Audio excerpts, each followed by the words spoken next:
You got. Good evening. We're ready to begin. The Planning Commission meeting is called to order. This meeting has been properly noticed and posted in compliance with the open meeting law. We're live on KCLV Channel 2, and this meeting will be rebroadcast Saturday at 10 a.m., the following Monday at midnight, Tuesday at 5 a.m., and Thursday at 6 p.m. Would everyone please stand for the Pledge of Allegiance? I pledge allegiance to the flag of the United States of America and to the republic for which it stands, one nation, under God, indivisible, with liberty and justice for all. Madam Clerk, would you please call the roll? Chair Goins. Present. Vice Chair Trowbridge. Present. Commissioner Truesdale. Present. Commissioner Evans. I'm present. Commissioner Steinman. Present. Commissioner Dunham. Here. Commissioner Quinn. Thank you, Madam Clerk. I'd like to call your attention to the information printed in your agenda concerning our actions and the appeal and review process, if appropriate. Please read this carefully, and if you have any questions, staff is also available. Also, the second page of the agenda contains our rules of conduct. We appreciate you adhering to those rules so we can have a smooth meeting. Thank you. May I have a motion for the July 24th, 2008 Planning Commission minutes? Like to make a motion for approval of the minutes as presented. Motion has been made. Please cast your vote. And that motion has passed. Let's move on to our housekeeping items. Good evening, Mr. Chairman. Item number 34 and 35, SUP 28989 and SUP 28990. The applicant has requested that these items be held in abeyance until a separate September 25th, 2008 Planning Commission meeting. Thank you. Thank you. That concludes our housekeeping.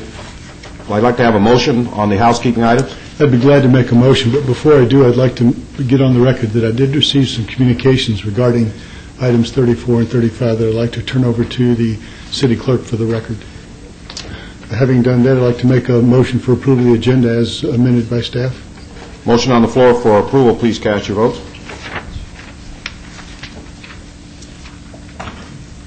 And that motion has passed. We'll move on to our consent items. Those are items 6 and 7.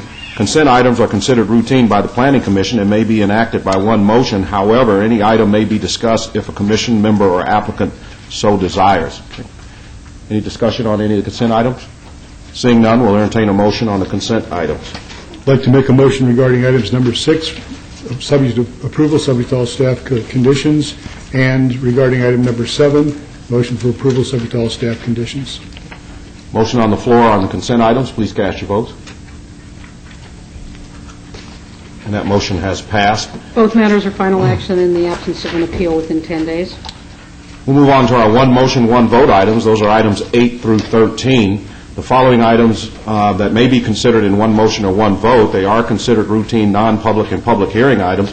All public hearing and non-public hearing items will be opened at one time. Any person representing an application or a member of the public or a member of the Planning Commission not in agreement with the conditions and all standard conditions for the application recommended by staff should request to have that item removed from this part of the agenda. Okay? I know there was a request to have item 8 pulled. Thank you. And I'll also go ahead and read these in. Item 8, MSP 29008, applicant owner Simon Chelsea, Las Vegas Development, LLC, major amendment to master sign plan, MSP 0007-02, additional signage with a waiver of the downtown Centennial Plan standards to allow signage above the bottom of the second floor windowsill in excess of 2 tenants per building elevation at 777 South Grand Central Parkway.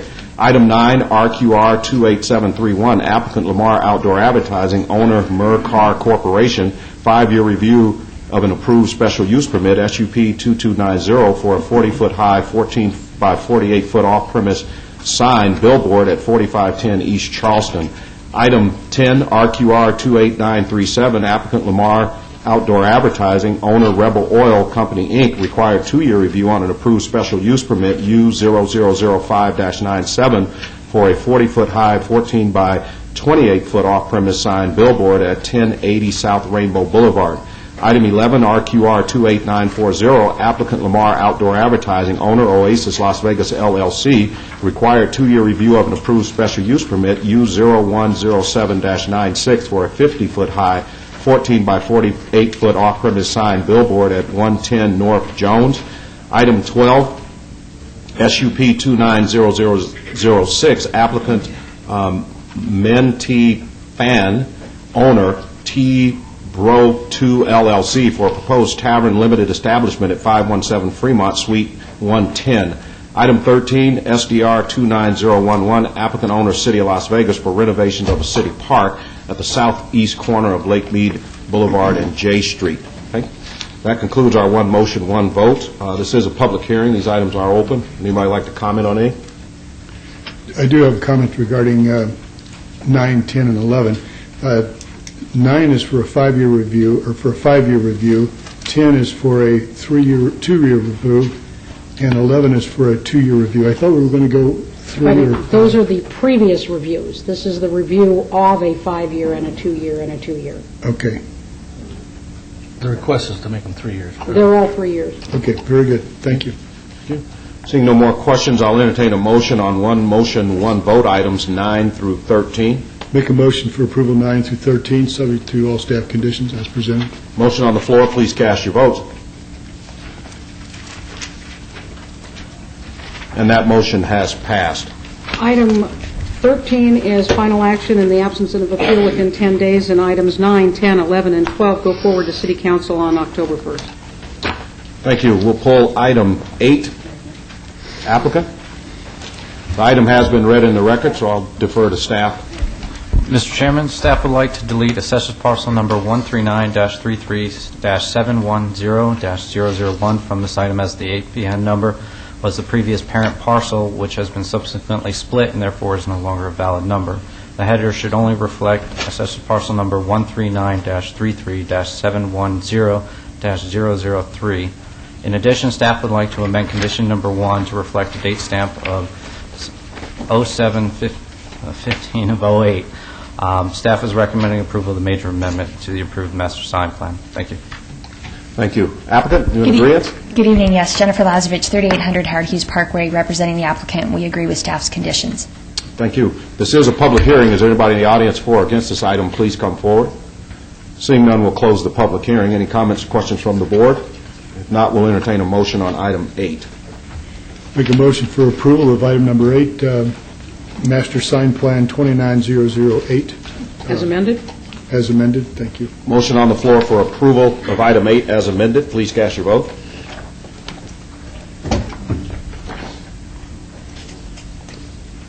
Commissioner Quinn? And that motion has passed. It's final action in the absence of an appeal within 10 days. Thank you. Have a good evening. We'll move to our public hearing items, starting with item 19. We're going to pull it forward. This was an item that was held over from the last meeting. I guess we want to show the applicant a little love. Let me read item 19. Item 19, abeyance, SDR 29021, applicant owner Corestone LLC, request for a major amendment to an approved site development plan, SDR 15035, to modify the building elevations and placement of a proposed urban lounge at 123 East Charleston Boulevard. Staff? The building has moved into currently a public right-of-way. It does have an encroachment agreement that was approved by City Council. The staff finds that it's in accordance to the Downtown Centennial Plan and recommends approval. Mr. Chairman. Applicant? Mr. Chairman, before we begin, as we were the last time, I needed to disclose and abstain on this matter. Wes's partner is my friend Enrique Tinoco. I have a personal friendship and financial involvement with, so I'll be abstaining on this matter. Thank you. Thank you for Were your... you wanting to hold this, Commissioner? Thank you for your full disclosure, Commissioner. Applicant? Wesley Moses, but 107 East Charleston Boulevard, Las Vegas, Nevada. For a variety of reasons, we had to change the design of this greater than the a 10% quantity, which triggers the major site development change. I think you have the information on that and the new design. We think it's beautiful. We think it's going to add to the district greatly, and I would ask for your approval. Thank you very much. This is a public hearing. Anybody in the audience for or against this item, please come forward. Please state your name and address on the record. Dick Geyer, 8260 Hilton Head Court. I'm the president of 18B, the Arts District Neighborhood Association, and of course, as you can well imagine, we are very, very excited to have this project going forward. Actually, under the circumstances that exist financially that we're all well aware of, we don't know much else that's happening in the whole area. I did want to very quickly say it's been approximately 3 years since West began this project. It had been held back first because it required not 10 feet but 20 feet separation from it and the Tinoco's restaurant due to utilities underground. After that was accommodated, then it was determined because of NDOT wants to widen Charleston Boulevard someday, it had to be moved to the north by 10 feet away from the property line where it had originally been planned. Subsequent to that, it was found that it, of course, it now extended out into Boulder, and we needed a vacation, which took some time to get. And on top of that, it had to be 4 feet above the street level to accommodate a flood which may occur in 100 or more years. As I said, this took 3 years. I think I'd have to comment that there's a systemic problem here, and I hope that down the road, it's not your responsibility to fix it, but that we can work together with the city and all these other entities, utilities, NDOT, the Flood Commission, everybody, to be able to move these things forward. This is just not the way to develop an area and develop a city. Thank you. Thank you very much. Would anybody else like to speak on this item? Seeing none, we'll close the public hearing. Comments or questions from the board? I just have one question. Does the applicant accept the conditions as presented? I believe so. I didn't hear any read tonight, but what I've seen to this point, we're absolutely... No changes. Then, yes, we are absolutely in agreement with them. And if no further discussions, I'm ready to make a motion on item number 19, Site Development Review 29021. Recommend approval, subject to all staff conditions. Motion on the floor for approval. Please cast your vote.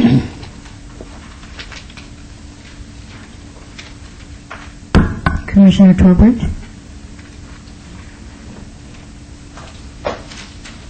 And that motion has passed. Thank you. With Commissioner Evans abstaining, and that is final action in the absence of an appeal to the office of the city clerk within 10 days.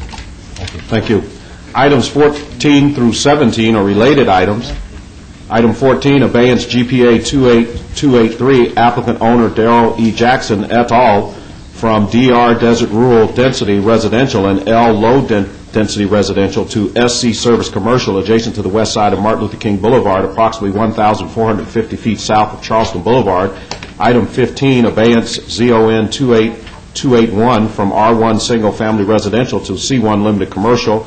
Item 16, abeyance SUP 28287 for a proposed building maintenance, service, and sales facility. Item 17, abeyance SDR 28286 for a proposed two-story, 17,004 square foot building maintenance, service, and sales facility. Note, the square footage of the site has been modified to 17,435 square feet. Staff? Mr. Chairman, this item is located within the Rancho Charleston Land Use Study Area. Staff would like to note that the land use goal number 1 of that study indicates that that it should protect residential neighborhoods from any additional encroachment by commercial and our offices. And additionally, staff finds that the general plan amendment is not in conformance to the policy 2.12 of the general plan, and recommends denial as this item is not compatible or harmonious with the surrounding land uses. In regard to the zoning, staff finds the same, that it's not a compatible and harmonious use. And in regards to the site plan and the special use permit, as such, it requires the general plan amendment and the zoning, and staff is unable to support those and recommends denial of those items also. If I may, Mr. Chairman, just read into the record, there are some proposed changes. The only ones that staff would recommend consideration at this time for the SUP would be a limitation to the hours of operation from 6 a.m. to 7 p.m. Monday through Friday. That all business operations on the property shall be done within an enclosed building with the doors to the buildings closed, that a security system for the subject property shall be installed with remote monitoring and response personnel, and that no business vehicles may be stored at this location. And for the SDR, that no building on the property shall exceed 28 feet in height, and that a gate shall be installed and closed outside of the business hours of operation. Those are the only conditions that staff is recommending be considered for additions to the SUP and the site plan.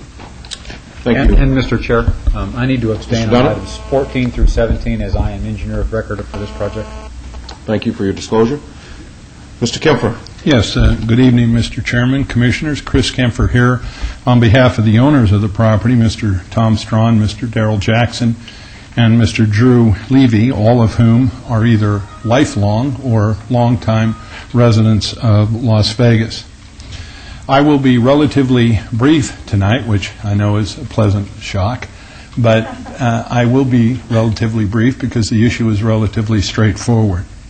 It was clear from our meetings with the neighbors that most of the neighbors would prefer that this site be developed with low-density residential, essentially at the same densities that they have in their neighborhood.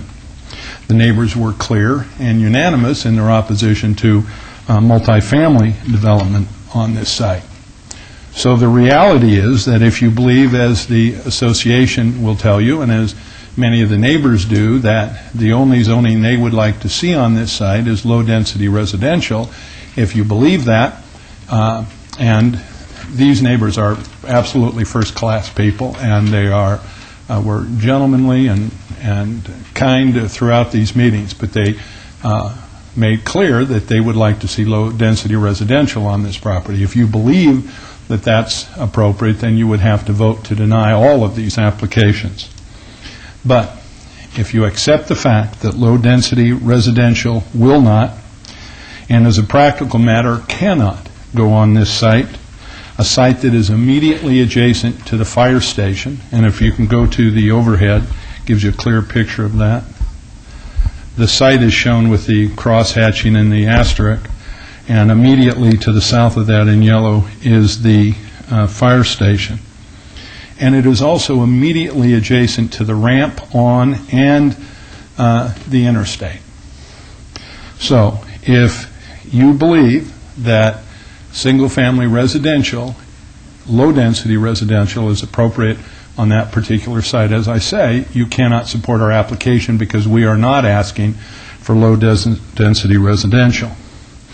But if you do not wish to force multifamily on these folks, if you do not believe that low-density residential is appropriate, and unless we're going to ask this owner to keep his property vacant, which the law does not allow us to do, and which, by the way, is never any good for the people who are immediately adjacent to that vacant property, then how about instead approving a project on this site that, one, does not allow access to the public, two, has limited hours of operation, three, is not open in the evenings or on the weekends, most of the weekends when people are home utilizing their residences, is gated when not in operation, has no retail uses of any kind, no gaming, no liquor, no restaurants, no outside storage, no outside operations, is no higher than a standard two-story home, is located as far away from the existing residences as you can possibly push it, has an 8-foot decorative block wall surrounding it with a 10-foot landscape buffer on the outside of that decorative wall near the neighborhood, and by a recorded deed restriction prohibits on that property over 75 uses that in any way could be characterized as neighborhood unfriendly. For that is what the application before you tonight absolutely represents. And in light of the considerations given, it is hard to imagine a use that would be more neighborhood friendly. Now, for the record, and for those who might be watching on TV or otherwise would like to just hear these set forth tonight, I'd like to read to you the conditions. I'm going to put up the site plan, and as I go through these conditions, I have to move back. Thank you very much. As we go through these conditions, you can get a feel for this. Well, Mr. Kemper, Actually, let me just interrupt you for a minute. I know Margot read some conditions. Are these the same ones that you've submitted?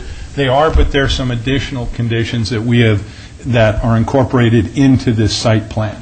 And so we've set forth these conditions. The site plan reflects these particular conditions. I would just like, it was important because of the concern that some neighbors had about where the building was located and the height of it and these kinds of things. So as we go through these conditions, I'm going to rely on Director Wheeler and City Attorney Jim to see which ones are doable. Okay. Well, for us, I can just say for the record, for what it's worth, for us, they're all doable. I understand that. I understand what planning and your legal may say. We may not be able to enforce some of these. Correct. But I'm just saying, excuse me, what I'm just saying is for the record, and as the site plan will evidence,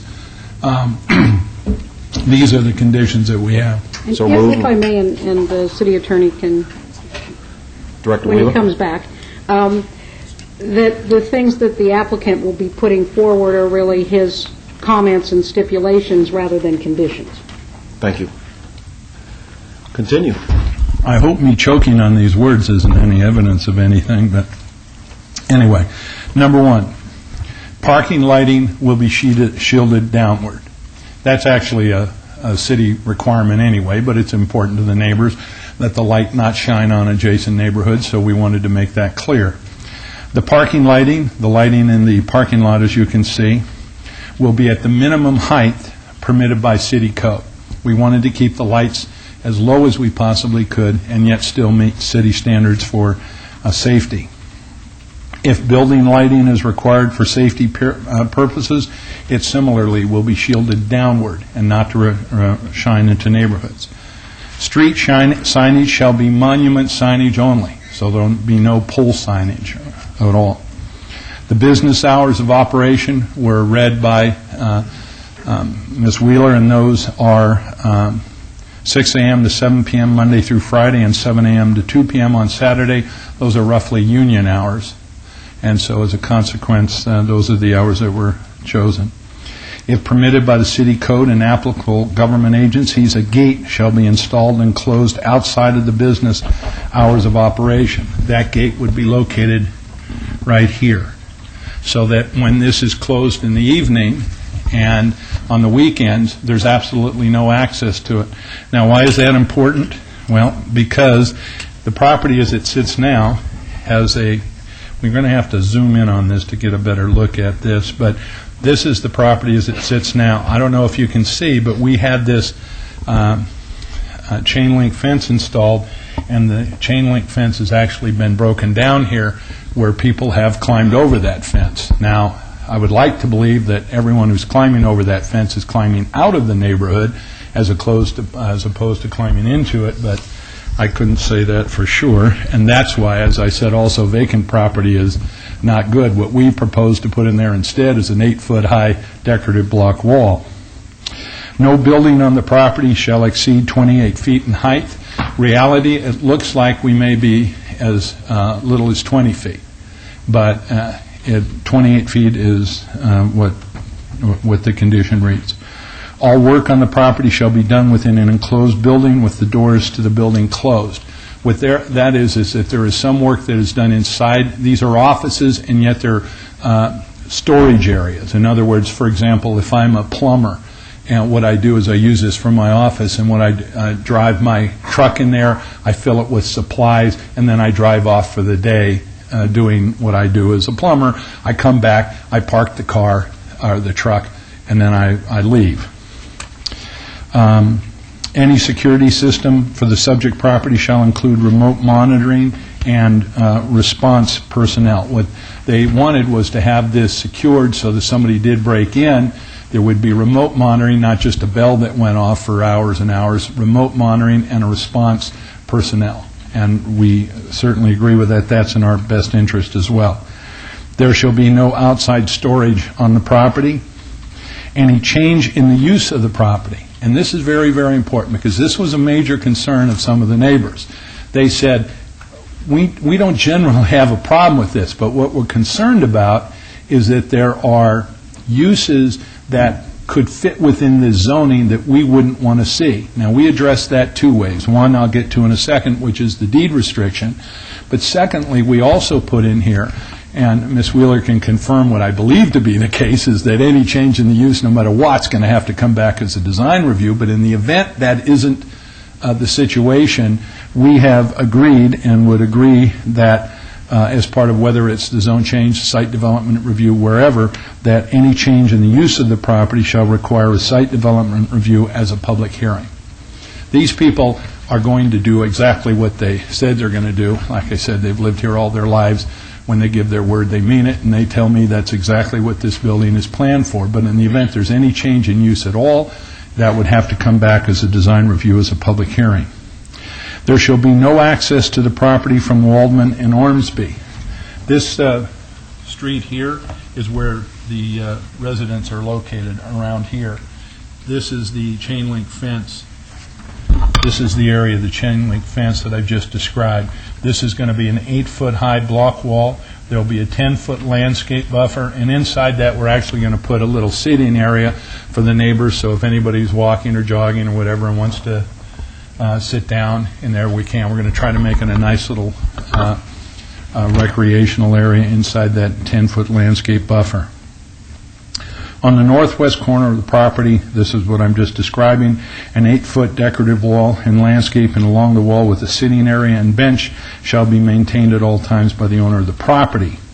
Any satellite dish on the property shall be screened so it is not visible from the residential property in the area. The building shall be located no closer than 65 feet from the northwest property line of the property, and shall be no closer than 100 feet from the west property line of the property, and no closer than 65 feet from the north property line of the property. What all that means is we've taken this building and pushed it as close to this is where the fire station is right here. We've pushed it as close to the fire station as we possibly could, as close to the street as we possibly could, to keep it away from the neighbors just as much as we possibly could. And that the trash enclosure shall be located no closer than 50 feet from the west property line of the property and no closer than 50 feet from the north property line of the property. These are the trash enclosures here. We would agree that they must be placed as far east as they possibly can.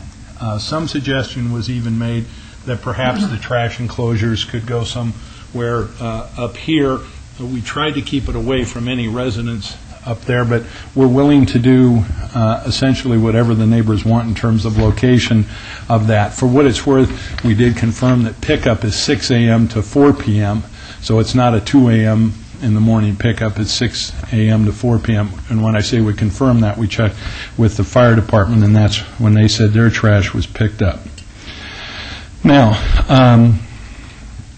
I would also like to introduce for the record, and when I introduce it, I'm going to make a statement here that's obvious to Mr. Lewis and to planning, and I'm sure to you.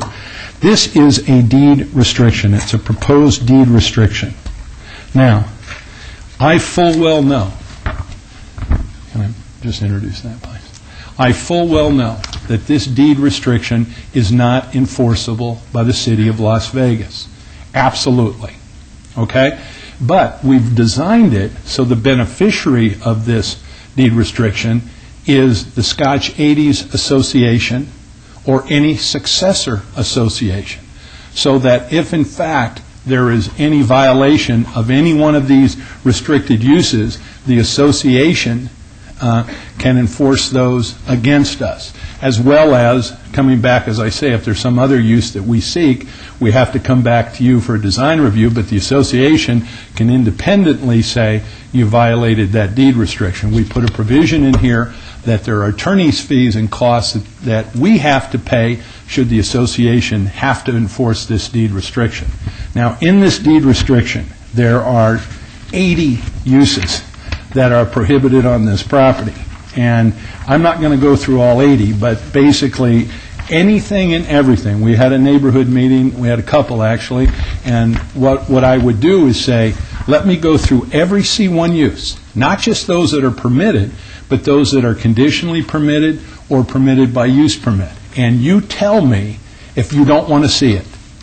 And if you don't like it, we're going to deed restrict against it. Now, I have to tell you as a lawyer, I warned my client, I said, you realize that when you sell this property, if you were to ever sell it, you're selling it subject to this deed restriction. And they are so confident that this is where they're going to do their business, this is what they want to do, that they said, we don't care.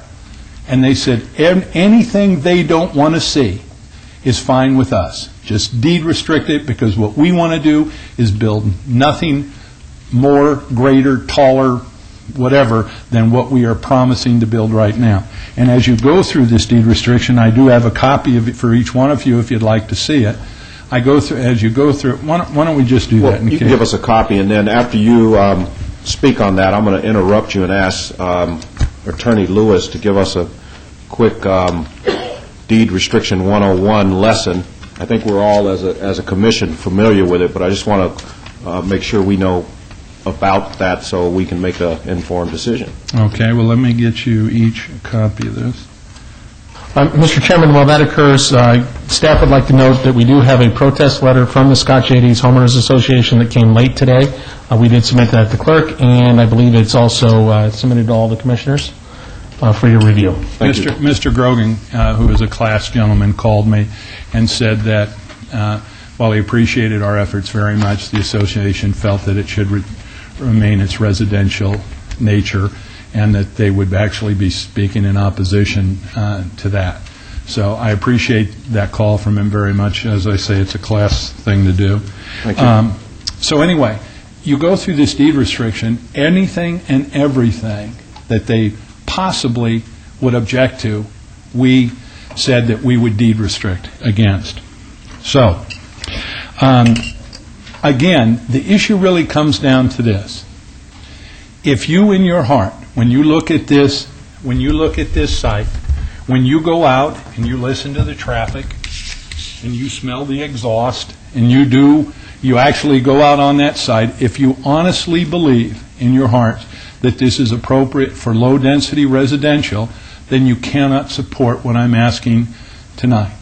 If you believe it's appropriate for multifamily, which, again, that might be an appropriate use there, but you don't want to try to impose that on a neighborhood that would clearly not want that multifamily use on that site, then you cannot approve our application as well. But if in looking at everything that we've done, every commitment we've made, every use that we've excluded, if you find that all in all, save and except for keeping this property vacant, which, as I say again, the law doesn't allow us to just say you can't build on your property, save and except for doing that, this seems to me to get somebody who's been in this community forever a use that they can fairly operate on this property at the same time protecting this neighborhood. Thank you very much, and I hope I honored my promise of being relatively brief. So. Thank you very much. Thank you. I'll open the public hearing. Anybody for or against this item, please come forward at this time. While he's coming down, I'll ask Mr. Lewis to please give us a quick 101 on deed restriction. Well, Chairman, thanks very much. This is probably starting to become to sound like a broken record, me up here talking about deed restrictions. Maybe what I'll do instead is just say this. If you're looking for some assurance from this office that we can assure you, this commission, that these 80 or so uses won't ever occur on this parcel, we cannot so assure you. We just can't do it. And if this deed restriction is meant to be a condition of the site plan review, if the site plan review were to be, if this were to be meant to be a condition, and the deed restriction was violated, what are we going to do? There's nothing the city can do with regard to this deed restriction and the uses that are delineated within the restriction itself. And Mr. Canfor told you, that I would say that again. And I have, and will continue to do so. This office has suggested against zoning by deed restriction, at least for the time that I've been here, which is a little over 3 years, and before that as well. So I don't want to go on and give you a deed restriction 101 class unless Chairman, you really want that. What I'll finish with, though, is that looking at the deed restriction, this looks to be a document that would just be recorded by the owner on the property. I'm not so sure the owner couldn't go ahead and just decide to unrecord, for lack of a better word, this document when he saw fit prior to sale. So what I guess I'm saying is maybe we trust the people that own the property now. You have to ask yourself, are you going to trust the people that own the property later? And just one sentence real quickly, if I may, that the city is not a party to private sales of property. So we have no knowledge of when a property sells, and that's nothing we monitor, control, or have any interest in. Thank you. Thank you. Mr. Chairman, if I might, and again, I don't think Mr. Lewis would dispute what I'm about to tell you, and I think it's very important. I said from the beginning that the city is not in a position of enforcing this. But this is a very active association. Once this document is recorded, it becomes a restriction on use on this property. It is specifically says in here that it is for the benefit of the Scotch 80s Association and any successor association. This is no different than deed restrictions that I've done through 30 years of doing this, where I put deed restrictions on property to protect property owners. Now, sometimes what the other property owner wants to do, the other side wants to do, is to sign it as well. So, Jim, then you have a contract essentially also with the association, which, strengthens the position a little bit. And if the association wants to do that, that's actually, we can do that. But I'm just saying there is no way that this is not an enforceable restriction on the use of land, because it absolutely is. And anybody who buys this property and sees there's a deed restriction on it is going to know that if they try to do something other than what that deed restriction provides, that they're not going to be able to do it. So, thank you. Public hearing is open. Please come forward. Good evening. I'd like to introduce myself. I'm Stephen Grogan. I'm president of the Scotch 80s Homeowners Association. I reside at 2121 Silver Avenue within the area of this called the Scotch 80s. October of 2007, the association put a letter forth to the commission that we were opposed when this thing first was brought forth.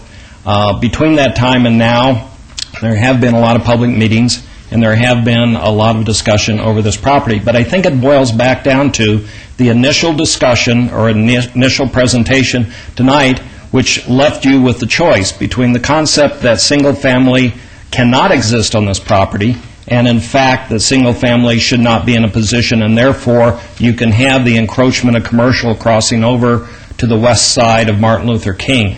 This is our concern. We believe very strongly that single family can exist, but we would like you to take a larger picture, since you are the Planning Commission, for the entire area. If you look at the map that goes along, and I think there was a map presented that goes along through, yes, let's deal with this one right now. Basically, the argument is that you could not have a single family home, and my concern is that this is actually the beginning of an encroachment battle this neighborhood will start facing. The people presenting this application are both honorable, and as I got the condition of being called classy, they're also classy people, but that still does not have anything to do with encroachment of commercial into residential. If you look on the other side of the fire station going south, that land was recently acquired with a single-family home on it, and that single-family home was recently torn down. And as we're being told is, if this thing passes tonight, then you will be seeing the same thing for another commercial thing, another commercial rezoning in that area very shortly. People have taken advantage of buying land cheap with single-family housing on it to take advantage of an economic gain. It has nothing to do with maintaining the quality of the neighborhood.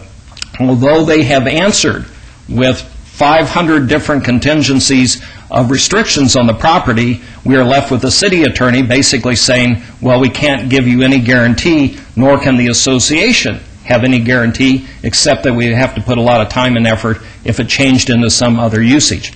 But the property south of the fire station is now at risk. So the question is, can a single-family home exist within what we consider, that you might be considered, transitional neighborhood? Well, if you go down to Oakey and basically Martin Luther King Boulevard, a new house, a single-family home, has just been built there. So there's a single-family home that is actually in the same sort of traffic areas that everyone seems to be wondering that is going to be a detriment to the area. The other thing is, this property south of the fire station, which just tore down a single-family home, a new house was just built next to that property. And a person put in probably $1.5 million into that property. And if you start letting a staggering of rezoning occur throughout this corridor, you're going to do great impairment to the entire Scotch 80s neighborhood. And I point out, this not only carries on what you look at on Martin Luther King, this now goes to the entire, I call it our area or scope of living, which is basically bounded on Oakey and Rancho, Charleston, and Martin Luther King. You have to remember that there was a huge zoning issue based on the same premises you're hearing tonight at Oakey and Rancho, which the Commission and the City Council, after lengthy hearings, basically decided should not go into a business commercial area, and the citizens poured out for that one. This is no different, and it's again what I would call a deterioration of neighborhood. You carry that forward, now we have 2 additional properties, other than the one tonight, that would be an encroachment of the neighborhood that would follow on the same limitations this does.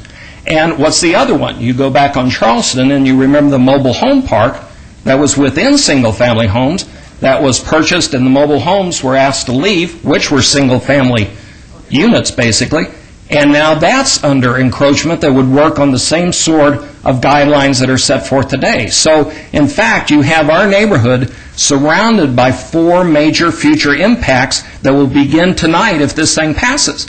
As much as the gentlemen here are both honorable and are both concerned, I can tell you right now that I believe they were also misled. When they purchased this property, I believed that if you drove by and saw the for sale sign there, the realtor left the assumption that anybody could come in and purchase the property and then get it rezoned without any circumstances. And that you have to ask yourself, is that true? Well, you have to remember that all these contingencies to protect this zoning from failing only came up recently, and they originally went with the first plan that they just wanted zoning with no restrictions when they first applied. So they were under some sort of belief that they could get what they want when they purchased this property. And I feel very sorry and sad for them, because I think it's an economic issue that they personally faced, but it has no reference to tonight to decide if it's going to impact on our neighborhood. A single-family home could be built on that property. It could have access to Waldman. It could block access to Martin Luther King, and it could be a valuable addition to the neighborhood. There's another thing that didn't come up in a crazy sort of way, and it's a minor in the scheme of things, but it's still major, is in going out and talking in the neighborhood, I, as president of the association, kept saying, well, you have to make sure you get the neighborhood around that are supportive of it. The problem you have is the neighbors right against the property are either, for the most part, rental properties, and or there's foreclosure in progress, plus there's one home that would have a significant impact if this thing was built, and that person as an ownership has not responded at all. And I don't think the applicant, or I don't think I, can make a decision on that person, but the person living in that home is a very icon to the city, which is Jerry Lewis. And I don't think, and I can't presume for him, but I don't think even if he were to sell the property tomorrow, that he would want to wake up with a commercial building or commercial structure right next to his home, which he has lived in for a good part of time, and which creates the direction of the neighborhood as being a solid presentation to the city on what we have surrounding us. You know, what's going to happen is we're I'm going to fighting... give you about 2 minutes to wrap it up, because you've been over your time. I appreciate it. I'm not good on times either. No, that's fine. It's a passionate issue, so... The presentation is the core city of Las Vegas is changing. And when it does, we're going to see an interest in housing within the city, and people are going to start looking at single homes around the core of the city. That's why Scotch 80s is worth fighting for single-family home living. To the points that were raised tonight, it comes down to, can a commercial facility encroach into a single-family neighborhood, and can this start the waterfall of deteriorating this neighborhood? And I would ask you to vote against this. Thank you. Thank you. Let me ask you one question, Mr. Grover. Certainly. Is the Scotch 80s Homeowners Association, are you guys registered with the state? Yes. You're a registered homeowners association? Yes. Okay, thank you. Mr. Farlow? Todd Farlow, 240 North 19th Street. I concur with Mr. Grogan here, and this encroachment has got to stop, and that's all there is to that. Thank you. Thank you. Would anybody else like to speak on this item? Item 14 through 17? Seeing none, I'll close the public hearing. I'll ask the applicant to come back down. Any questions or comments from the board? Commissioner Quinn.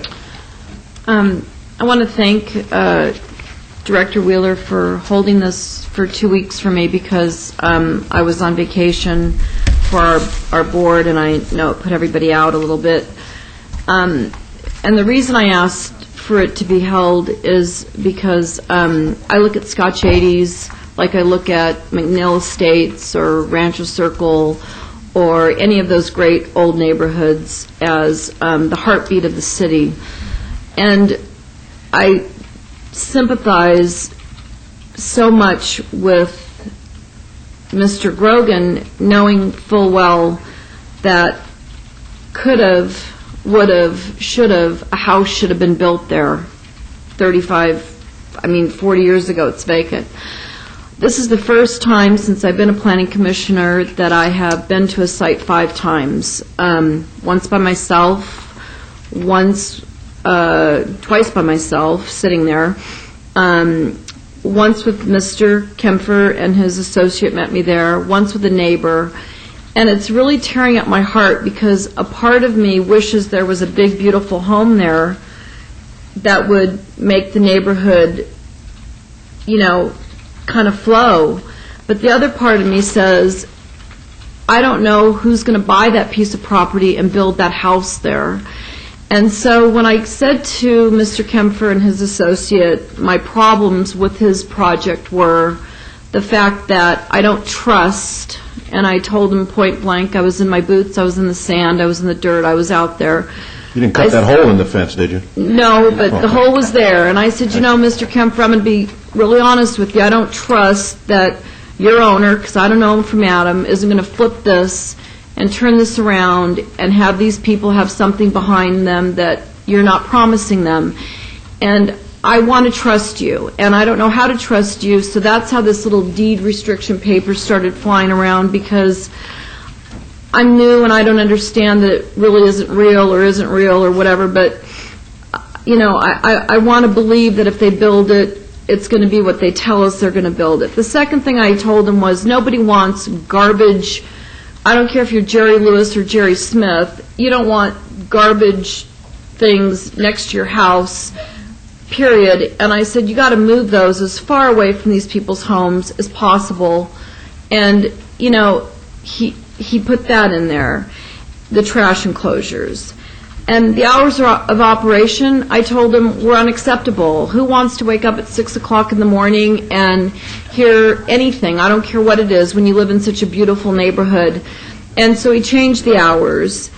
And, the one thing, I spoke with one of the neighbors that backs to it, and he wasn't in a foreclosure, he was a 35-year-old homeowner, is he was excited because they were going to raise his wall 8 feet, and they weren't just going to build a wall next to it and go above it or next to it. They were going to knock down his wall and build a whole new beautiful wall for this whole entire block. It's so difficult for me to not support a neighborhood that I love, and it's so difficult for me to really trust you, Mr. Kempfer, but my heart is telling me that I can trust you. But I want to hear from my other commissioners because I'm the new kid on the block, and I'm sweating. I told Jim, feel my hands, because this is like my first rodeo. And I feel that way because I love Scotch 80s, you know, and I just don't believe in my heart that any... The other thing he did, and I said, you know, wouldn't it be nice in that 10-foot easement where you... I said, no palm trees, Mr. Kempfer. We don't want to see palms, like beautiful old trees would be nice. And how about a little bench, you know, where people can, when they're walking, sit, and, you know, there it is, it's in there. And my problem is truly that I don't believe if I was a homeowner ready to buy a piece of property, I would invest in that piece of property to live next to a fire station, to back into Martin Luther King. And I do believe, unfortunately for the homeowners, unfortunately for the developer, that this is probably the right use if they follow through, because I'm only going to trust you once, Mr. Kempfer, and I know you're going to, I know if it gets passed, you're going to, because, I mean, you saw me out there, you know my heart was just like pounding in there, so I want to listen to my other commissioners who have more experience, and then we'll go from there, but that's where I'm at. And thank you again for holding it. Mr. Kempfer? Mr. Chairman, if I might, I know that other commissioners may have comments. I just have a couple, but I want you to hear from Mr. Levy and Mr. Jackson. Hear from the people who've been here forever and hear them tell you on the record what they plan on doing.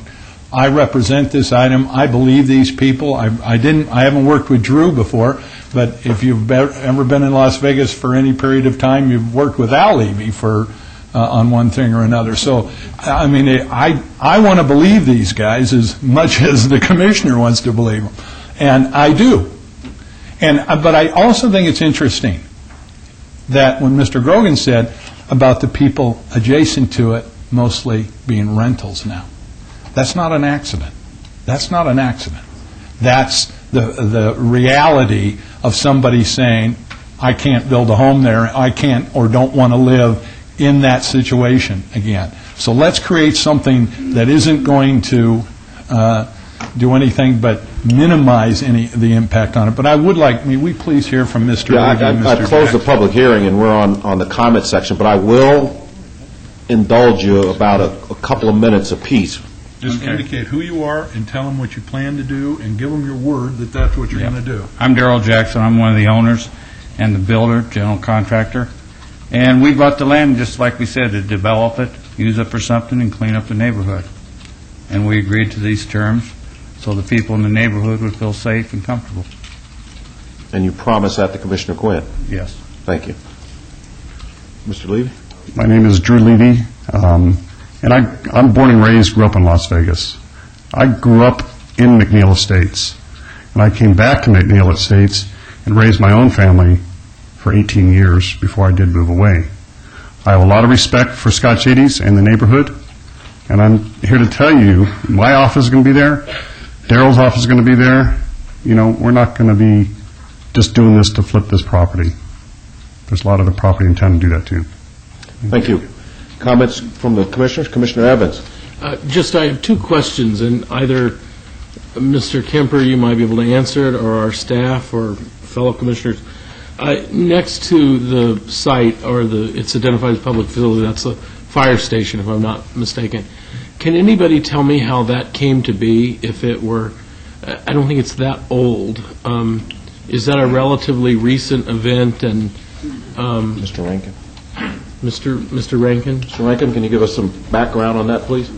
I'm not exactly sure how the city acquired that property, but it was acquired by the city, and then a fire station was proposed. There was multiple neighborhood meetings held upon that, working with the surrounding neighborhoods, and then ultimately received its approval and was constructed. And it was approximately 1999 is when that all occurred. Did that involve a lot of dialogue with the Scotch 80s neighborhood? Lots and lots of dialogue. Okay. And my second question, because I note it's a fairly large parcel, I think about 1.5 acres, can that be accessed from Walden, that property? Yes, it can, but we don't, the neighbors don't want it, and we don't think that's a good idea to access it. And No, you no, can't- I'm asking in terms of if, a substantial part of the argument this evening is that it's not an appropriate site anymore for a single-family residential property. But I'm assuming that that's based on access from Martin Luther King and not from Walden? Well, It's I not suppose you landlocked can in a- have access, if you wanted to put a home here, I suppose you could, and have access to Walden. The question is then, what do you do with this property here, then? Because now you have somebody's home that essentially has this half acre or whatever behind it. So it's just, whether you could do something, I suppose you can do a lot of things there. Well, but- I'm looking at the home on the corner of Oakey and Martin Luther King, and if I'm not mistaken, the access is off of Oakey, right there where the intersection is. But this property could be accessed from the interior of the community, not just the exterior, right? It could be accessed, you could access one part of it.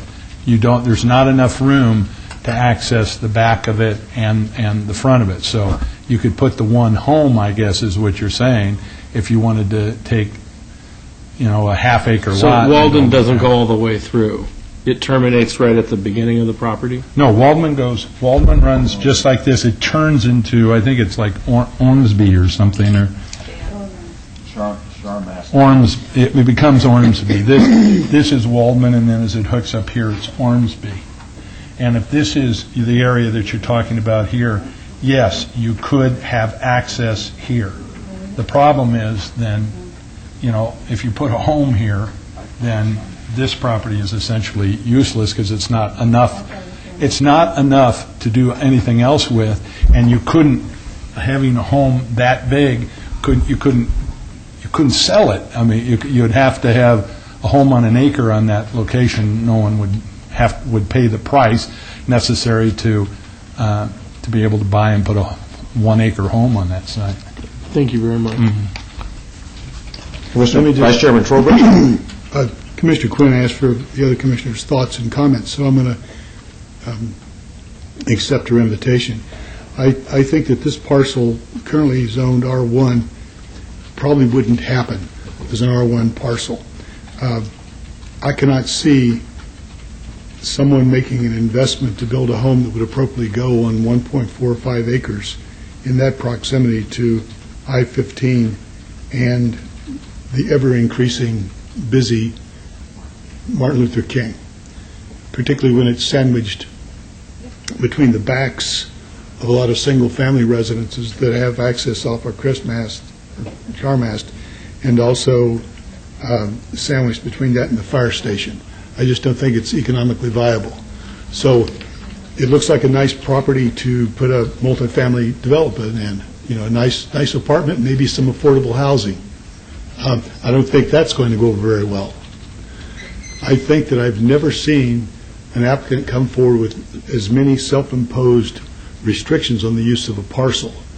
Admittedly, everyone says it's unenforceable by the city, but I'm sure that there's at least one attorney that lives in the Scotch 80s, maybe 2 or 3, who would know how to make the document that they're willing to put as a attachment to their deed, a deed restriction, and make that enforceable so that if they would try to change things, Scotch 80s would be able to either prohibit it or benefit in some fashion.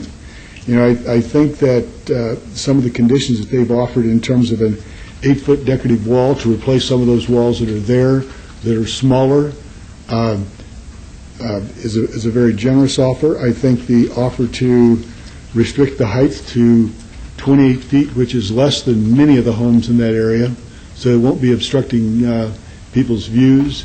I think that the volunteering to construct and maintain a little vest pocket park on the back of the property, accessible to the people off Waldman, is a very generous concession. Restricting the hours of operation so it's not going to be an evening nuisance, or it not being a retail project, which means it will not be contributing to increased traffic on Martin Luther King. I think they've addressed almost every issue that I could certainly think of, except for one, and that is in the document that's signed by the Homeowners Association, and the proposers could mention that don't come forward asking for some cell phone sites. That would be disastrous. Put it in there. We'll put it in there. So having said that, sure, if I owned that property there, that I don't care who it is, some celebrity or person that's been there 30 years, absolutely, I'd want a multi-million-dollar home built on that 1.4 acre lot. Am I going to get it? I don't think so. It's not in the realm of possibilities. And I think with all the conditions that the applicant is volunteering, all the conditions the city is placing on the property, and are enforceable by the city, is a fairly comfortable request, quite candidly. That's my feelings on it. About as good as you're going to get. Commissioner Truesdale? Yeah.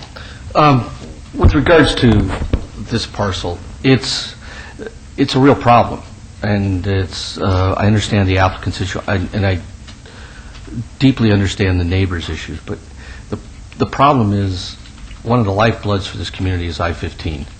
There's an on-ramp right at the front of this property, which makes it a real problem at best. In a perfect world, a portion of this property in the back would be a half-acre house that's appropriate for the Scotch 80s, and after the fire station was built, this would be a very simple process, but that isn't what's before us.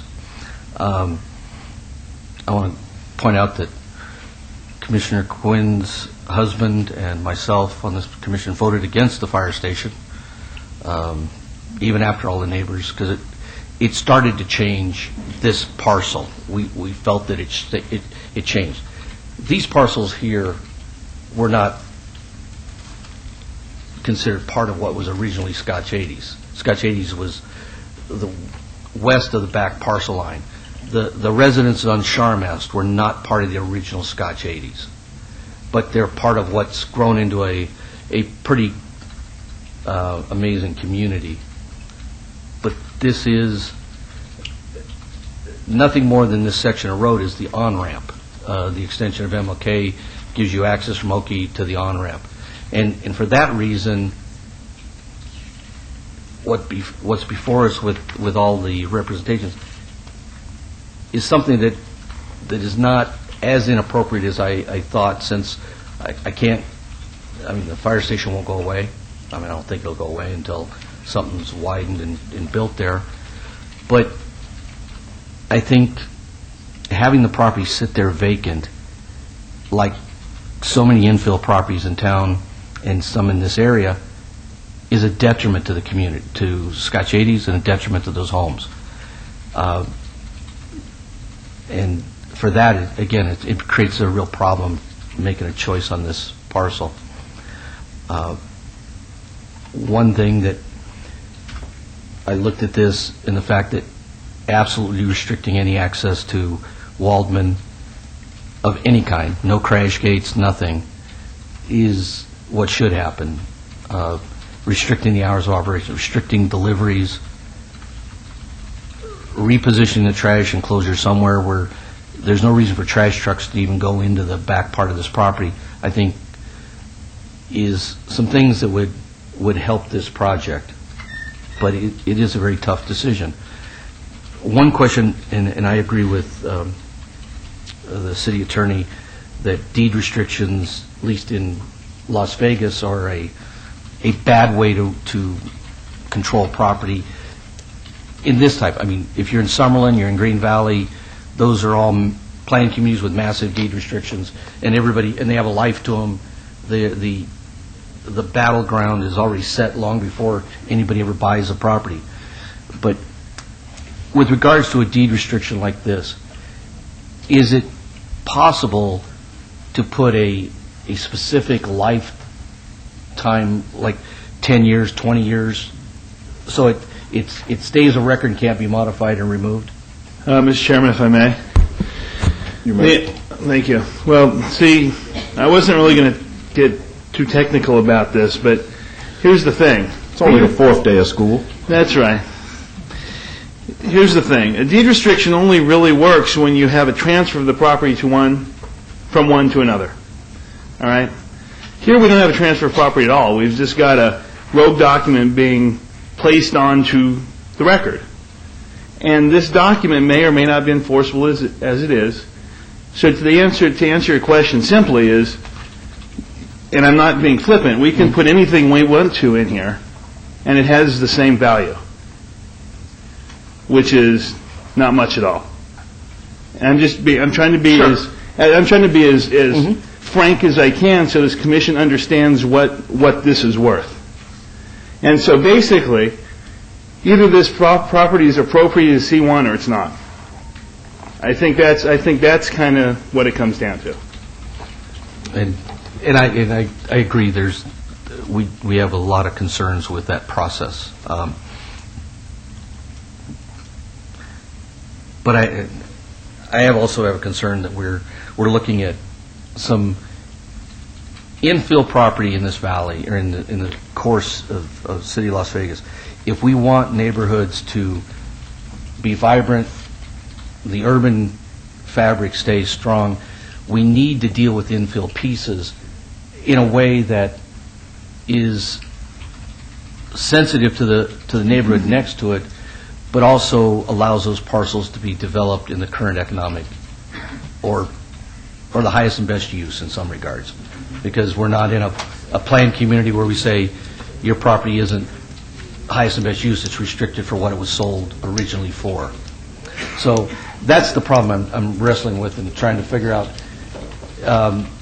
And nothing more than a couple of these parcels around Scotch 80s are really the biggest issues when it comes to infill. We were successful in a project that got turned down 20 times, I guess, right there on Rancho, a small office complex adjacent to the Scotch 80s. We were successful, and the developer did everything they said they were going to do. And quite honestly, I think the project today has been an enhancement on that end on that side of Scotch 80s. But in the absence of, and Scotch 80s is a very active association and group of homeowners. But we have to find a way to do something with this property, because I'm a believer that I don't see this as an R1 lot. And with that being said, I just have some concerns on how we get there. And our code doesn't give us enough teeth, if you will, to define these infill pieces, which is really an issue we should talk to. Now, and give me 1 minute, because I want to talk to the Scotch 80s homeowners and make it. I was at one time the secretary of the Scotch 80s Homeowners Association. I was involved when they closed the streets at Crescent. Involved when the process of closing Westwood to Oakey, trying to limit the traffic and preserve the neighborhood. All of those efforts were good efforts, but they fell short of what should happen for the neighborhood. And I think the Scotch 80s Association has an opportunity to try to create a new direction in this area by trying to work with staff through a process that maybe staff isn't ready for, but to try to overlay a specific master plan that addresses all the issues of Scotch 80s and talks about even some design standards going forward that would help limit all of these issues. And that could be done by a group, enough of the homeowners committing to do that. Because I really think there are very few neighborhoods. Another one is Bonanza Village in West Las Vegas, Rancho Circle, even Rancho Nevada, all of these. We need to be able to update what happens in these bastions of large homes, residential, in the center of town, and be able to improve them rather than just tend them until prices go up or down. Somebody like myself, kids get too old, you got to move to somewhere else, and that's a change. We want to make this where people that are building the homes stay in Scotch 80s, and because it is a wonderful place. But there are too many vacant parcels now that, for a lot of reasons, are sitting there.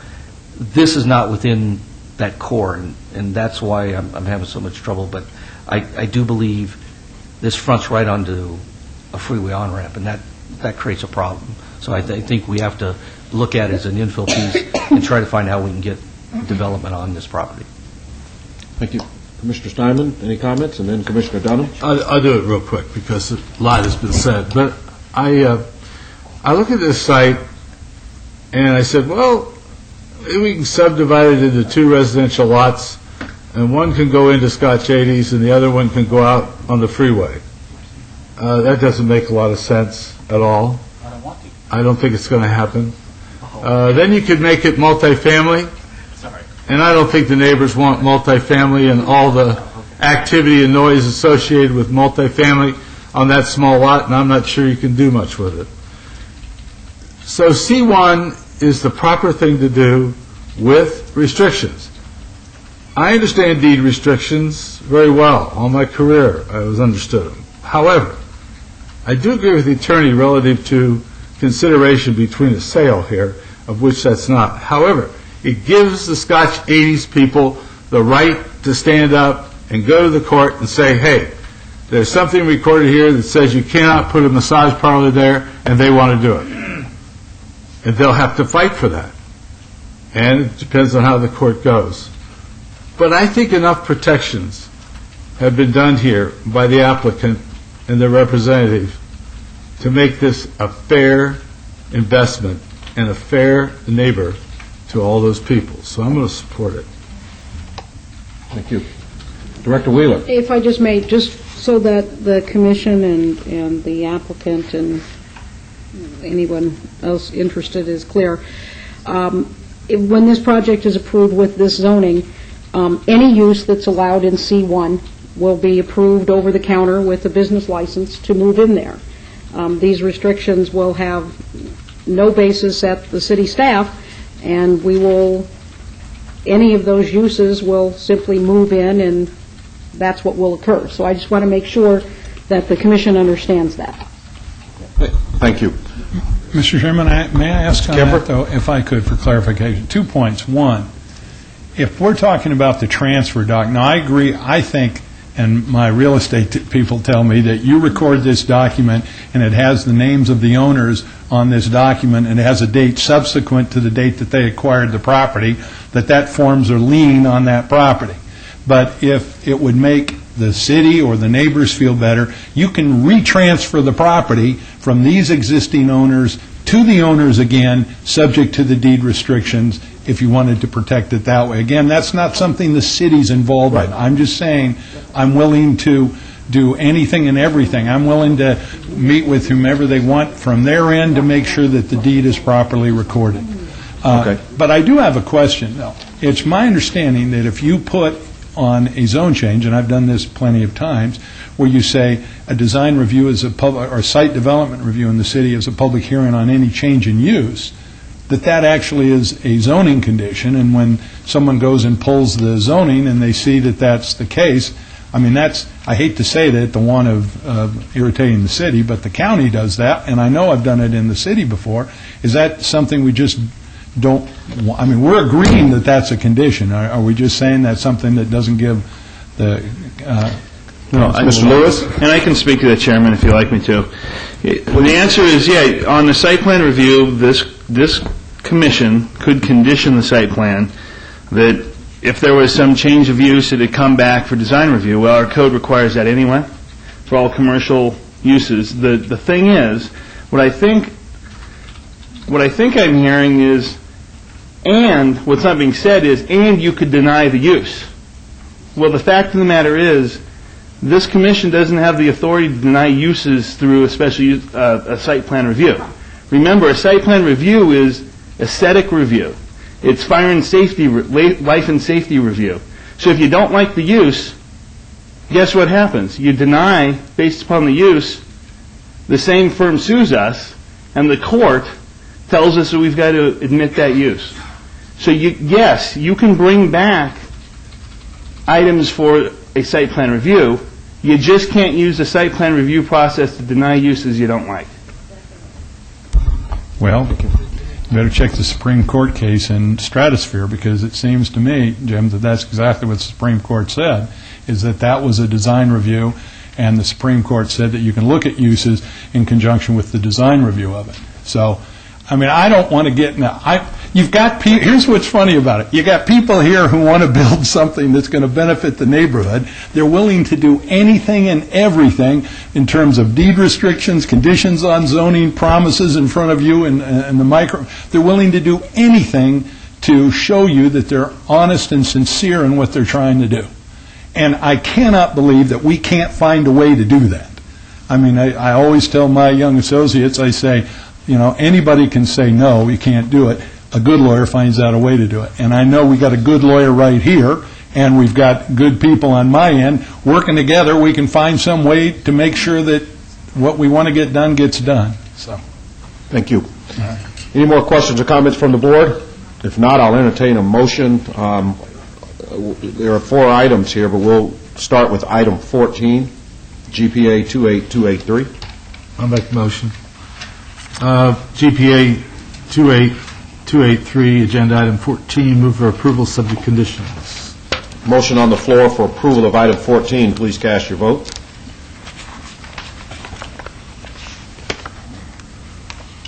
And that motion on item 14 is passed. Item 15? Item 15, ZON 28281, move for approval subject conditions. Motion for approval of item 15. Please cast your vote. Commissioner Truesdale? And that motion has passed. Item 16? 16 is SUP 28287, move for approval subject conditions. Motion on the floor for approval of item 16. Director Wheeler would like to make some amendments or additions. The additional conditions as proposed are that the business hours of operation shall be limited to 6 a.m. to 7 p.m. on Monday through Friday and 7 a.m. to 2 p.m. on Saturday. All business operations on the property shall be done within an enclosed building with the doors to the building closed. A security system for the subject property should be installed with remote monitoring and response personnel and continuously maintained, and that no business vehicles may be stored at this location. So amended. Director Wheeler, did that include the landscape at the 10-foot buffer with the bench and all that? Was that all included? That's on the SDR. Oh, that's the next one. Okay, I'm sorry. And then also okay, I just want to make sure that everything we talked about is in there, so throw them in there if they're not. Okay. Motion on the floor for approval of item 16 with the additions read in by Director Wheeler. Please cast your votes. Commissioner Truesdale?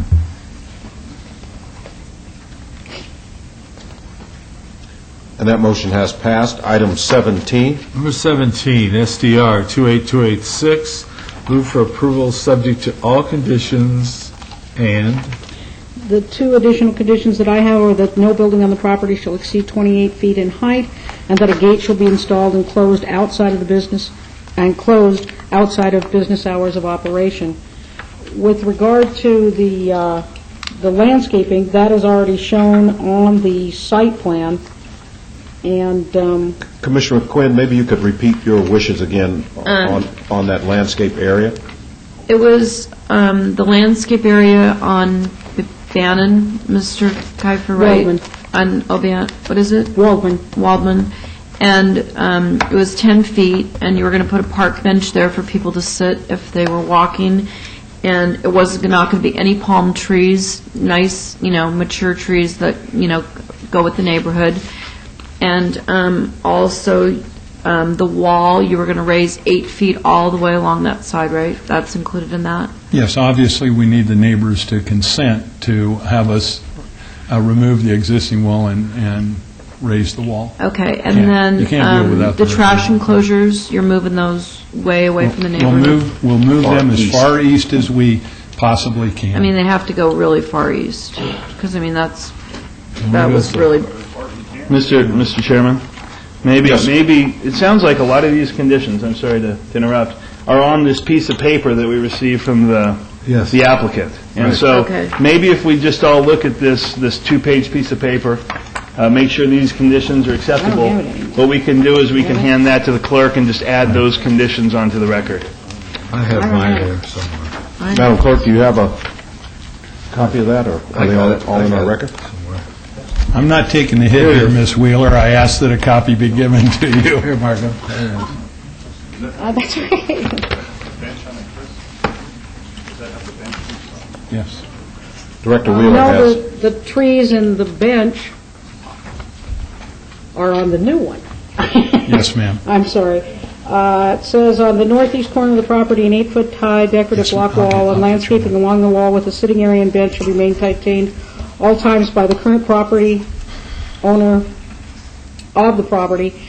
I would add to that condition, based upon the comments as expressed by Commissioner Quinn, that there shall be minimum 24-inch box shade trees, no palm trees within this area.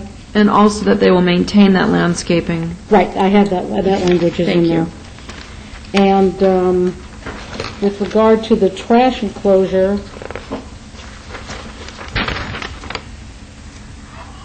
the trash enclosure shall be located no closer than 50 feet from the west property line and no closer than 50 feet from the north property line.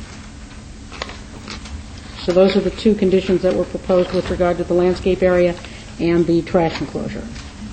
Are you okay with that, Commissioner Quinn? Thank you, yes. Thank you. Motion's as amended. Okay, applicant, are you in agreeance with those conditions as read in? Absolutely, absolutely. And to any condition that may not otherwise be acceptable, we voluntarily accept it. So just so. Thank you. Thank you. Motion on the floor for approval of item 17 as with additional conditions read in and those that may have been amended. Please cast your vote. And that motion has passed. And that is with Commissioner Dunham abstaining, and all matters go forward to the City Council on October 1st. Thank you. Thank you all very much, and thanks to the neighbors. And I will continue to work with the association between now and then, and work with Mr. Lewis, who ran away, but work with Mr. Lewis to make sure we come up with something that satisfies the city and the association completely. Thank you. Item 18 is a abeyance item, WVR 28533, applicant owner TBG Development 1 LLC, to allow a 0-foot landscape buffer along a 37.5-foot portion and to allow a 1.5-foot landscaping buffer on a 30-foot portion of the west property line where 8 feet is required at 7605 Grand Teton Drive. Staff?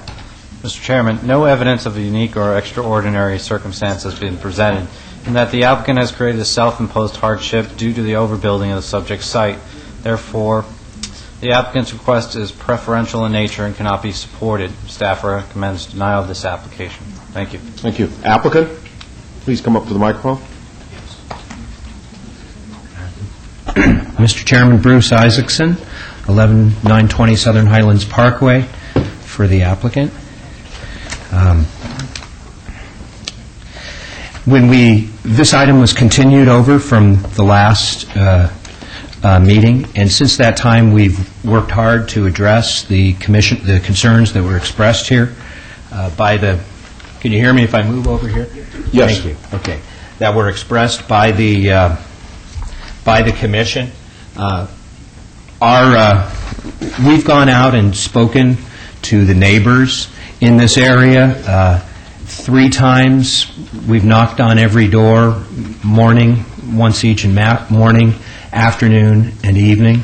In addition, we both mailed and FedExed a letter request to the neighbors. We've received, as you can see here, the colored items. We've received letters of approval from the neighbors agreeing with the proposal.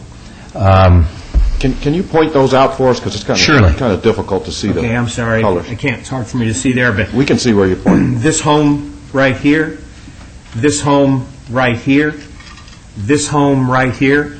The pink one there, if you can see it, is the gentleman submitted a comment, and we went back and had discussed it with him, and he's signed a letter of approval. The two houses that I kind of have marked there with a V. Do you have that letter with you? Yes, I do. Can you submit it to the clerk for the record, please? Surely. Thank you.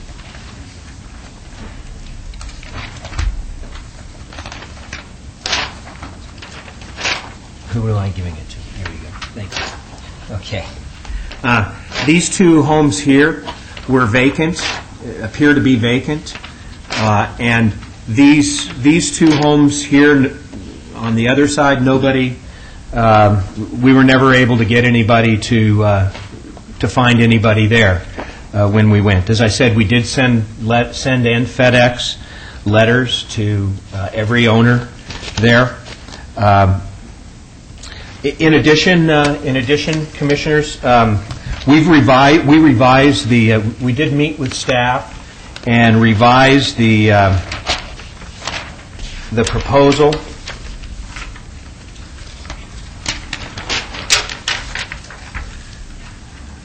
Let me get myself oriented here. There we go. We asked Mary Hill Schools to see what they could do to adjust the plan so that they could maintain a suitable size play structure for the children and yet minimize the encroachment into the landscape buffer. And we were able to adjust the plan from what you saw last time so that we now have a 24-inch encroachment into the landscape buffer. And just to mention that there are no structures in the encroachment. It's merely a concrete path for the teachers to circle around the play area. Finally, can you see that okay, ladies and gentlemen? Yeah, okay, good. Finally, there was some question asked, I believe it was Vice Chairman Trowbridge asked us about whether we had an appropriate size play area in order to receive licensing for the site. And again, Mary Hill Schools had done a fair amount of work on that question. They provided us here with a tabulation showing that it would be, the school would be appropriate for 184 students, and our architect has done this design, if you can see that, showing the revised, or showing the play area, and we do have more than enough play area in order to provide a licensing. Can you point to the play area? Sure, it's the very heavy black line here is the entire amount of the play area.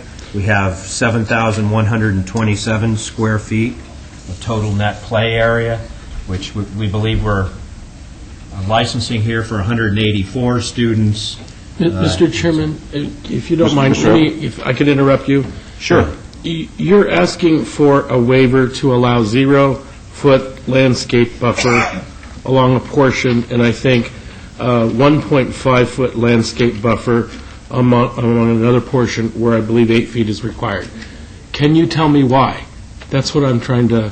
Tell me why you think we should, or I should, grant the waiver. That's what I'm not clear on. I understand. Well, let me back up and say that we've adjusted the plan so that we need only, in a limited area, only 24 inches of encroachment. The reason why this happened, and my architect is here and may be able to help me with this, but the site had to be raised due to drainage on the site. Because of that, the building had to be moved over 4 4 feet 10 inches towards the west. Let me put a site plan there. Pardon me? Would you like to address that directly? Yes. Okay, go ahead. My name is Ronald Hutchins. I'm at 9550 South West Sahara Avenue. And I'm the architect for the site plan of this project and have been working with the architect from Mary Hill Daycare Center on developing this. The initial site plan that we did for the city was approved fairly easily. The neighborhood was all for this project. When we got the grading plan done, we had an issue where we have a 2.5 foot of flow that comes down Grand Teton, which required us to put the finished floor of the daycare center at 4 feet above the grade. This added some retaining walls for the project. We got a site plan from the civil engineer initially. This was the initial site plan that we had from the civil engineer that had a retaining wall that came down here and went straight across here, right in front of the parking areas, and would have required relocation of the handicap parking way back over here into this corner, and would have required parents with small children to have to walk behind the cars over here and up this ramp to access the daycare center, or to walk all the way around this way to access the daycare center. This was completely unacceptable to us. So we had a peer review done by another engineering firm to come up with an alternative scheme. Their alternative scheme was to slope up from this corner here up to here, and then slope back down this way at a 6% grade, which would have made your cars parked at such a steep angle that your doors wouldn't have stayed open. It just would have been difficult all the way around. After careful discussion, we accepted the fact that we were going to need the retaining walls. What I did, and working with the civil engineer, was to add a sidewalk here in front of the retaining wall that was there. That's when the building moved, and that's what caused the encroachment into the landscape buffer. We redid the landscape buffer with an acceptable landscape pattern. However, the play areas were encroaching in there. We were instructed that we had to reduce those play areas, so I reduced those, and then Grounds of Play, who designs the play area equipment, came back and said that they were having difficulty making these work. So we were instructed by Mary Hill to try and get a waiver to allow the existing playground equipment that they had designed previously for this area. So that's how we got to this position where we're here asking for this waiver. Since that time, we've been working with the neighborhood and we've been working with Grounds of Play. So during the past couple of weeks, Grounds of Play, who designs the playground equipment, came up with an alternative scheme, which is the scheme that you see here, which, the previous scheme that we had was this scheme here, which was showing the encroachment along here where we have a zero landscape buffer, and encroachment along here where we have 24 inches of a landscape buffer. This was the previous encroachment. Working with Grounds of Play, they came back with an alternative layout for the playgrounds equipment that would only require this trike path and this walk path for the instructors to encroach into the actual 8-foot landscape buffer for 24 inches. So that's the only encroachment we're actually asking for at this. Mr. Chairman, once again, I'm kind of perplexed. You've got almost 2 acres, and you need a waiver of the required landscape buffer, and I'm still not clear about why. Is it that you're... Well, it's obvious they overbuilt the site. The site is only 23%. Well, but you've got 2 buildings. If it was only, if it's only going to be Mary Hill School, that's what should be on the site. But there's another building on the site which I think is going to be used for an office building. Yes. And so you're just cramming it into the site. And I'm amazed that at a school, you want to reduce the playground size. It just amazes me. We're sufficient for the playground size. Maryhill has checked all this out. They've told us that it was sufficient. I worked with them before we made this change to the site plan. We felt that it was more important because we were clearly sufficient for all of this zone back there. We thought it was more important for the parents with their small children not to be walking behind the cars in this area, that they could walk here in front and have ramp accessible at both ends so that they could access this. And we still had the sufficient area for this playground area that was required back there. The development for the site was not overbuilt at the time. You were not saying that it was overbuilt. It was approved by the neighborhood society when we initially approved this site. If we had not been in a flood zone area out there where we had to put the finished floor 4 feet above grade, we wouldn't be here with this issue because we had plenty of room for play area. We had plenty of room for traffic circulation around site. However, because the finished floor had to be up, because we had to add these retaining walls, we ended up with this. We just wanted the additional walk area so that we wouldn't have people walking behind cars with small children for the play area. Thank you. That's where this came from. Okay. And that's why we're asking for your approval for this waiver. Okay. This is a public hearing. Is there anybody in the audience want to speak for or against this? Please come forward. Mr. Farlow? Yes, thanks. One of the things that bothers me, they back themselves in the corner, but from the application they showed, two of the houses that's most affected by this, they said that they couldn't get a hold of them because they looked vacant or something like that.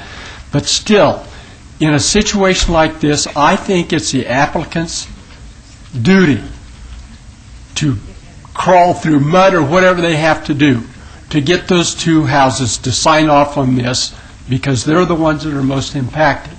And the default situation should lie with the person or the persons that's most affected by this. Thank you. Welcome. We'll close the public hearing. Comments or questions from the board, and I just want to mention there were about 7 oppositions to this, so and they've been sent in, and a couple of them are on a street called Yondering Avenue, which sits to the, I guess that would be to the south of that development, and so, and they're in close proximity, and they're still opposed to it, so I just want to put that on the record as well. Comments or questions from the board? Sure, Mr. Chair. I'm just going to disclose that I met with Mr. Isaacson and his architect in my office last week concerning this. And Mr. Farlow, yes, if you were here at the last meeting, I jumped on these guys pretty hard and made them crawl through mud, and they in fact did do that. I saw the FedEx receipts. I saw the effort that they put into contacting those homeowners that were most affected by this. I also saw that they had rearranged their play yard equipment so that we literally have an encroachment of 24 inches by 37 and a half feet. And that actual encroachment is a concrete walk. So, in reality, if we take out the concrete walk, the trees are still going to be there. They still have the same number of trees, anything like that. It's probably going to be some sort of other hardscape. So the real question comes in is, do we want rock or do we want sidewalk? And from their operational standpoint, the sidewalk made sense to me after they explained it to me. I saw the approval letters from the adjacent homeowners that they could get. I saw the letters that went out. Again, I saw the adjustments they had made to that site plan, and I liked it. They have an adequate area for the children that meet state statute, even though that's not our purview. They have shown that they meet state statute and exceed that. The fact that they went to that effort, got approval from the homeowners that are most affected, I can definitely support this. So, yeah, we made them crawl through mud, just so that you're happy. Mr. Chairman. Commissioner Evans. Commissioner Dunham, is it your contention that there would be a sufficient number of trees on that project to meet your criteria? Sure. Yeah, and whether that concrete block is there or not, the number of trees is irrelevant. Because, see, that's my concern. When I look at the application, I see that we're seeking a landscape waiver. And I'm assuming that there are ways that we can get to the point where we can approve this. The staff's position in the report is that essentially it's overbuilt. From what you're telling me, there's some topography flood issues, and that's what I was trying to get at with the question. It sounds like, because I'm not an engineer, but it sounds like what you're telling me is that there are some site constraints, and that was the reasoning. But what I am most concerned about is if you were driving down Grand Teton or Buffalo, and you see this almost, I think, 2-acre site, is it going to be sufficiently pleasant, aesthetically pleasing? Are you going to see trees, or are you going to see something that our code does not require? And the Commissioner Dunham is telling me that he's comfortable with that, and this is his area. So we're actually meeting the requirements for landscaping. We're not asking for any waiver to take out any trees or anything. What we actually did on the initial waiver was just use what was the acceptable grouping of trees. We just, what the actual city code says was that if you meet the number of trees that you have, you can group those trees. So that's what we did when we put those in there. However, we don't really need to group those trees anymore, so we can evenly space those out if that would be acceptable. Okay, thank you. Thank you. Vice Chairman Trowbridge? My concern, well, let me start off with a disclosure. My son is a Mary Hill alumni, went all the way through the 6th grade, so I don't think that it comes anywhere near starting to give me a conflict on the issue. The issue that concerns me most, and I don't have a problem with the sidewalks or the concrete area for the tricycles versus rocks. Rocks and 4- and 5-year-olds aren't a good mix. So I'll go with the hard surface areas. What does concern me, though, and it's not subject to this, the shade structure, it says in the report that the shade structure is not part of this report. I don't know why not, but I'll leave it at that and say that does remain my concern, in that when you talk about a relatively compact play area in the back, you're going to have a height of a straight shade structure that's going to be visible from those homes that abut it from the rear. There's a small rendering in one of the presentations that was made. They're not numbered, so I can't tell you, but It's on the site plan. it's on the site plan that shows it's not to scale because there's no numbers associated with it. We've got how tall is that wall? Is that an 8-foot wall? That's an 8-foot wall. It's an 8-foot wall. Then we look right over and you see the shade shelter. Got to have a shade shelter because of the heat. But how tall is it, and will it be visible to the homes? I see a cute little rendering there that shows somebody that's looking up, and the view all appears to be blocked.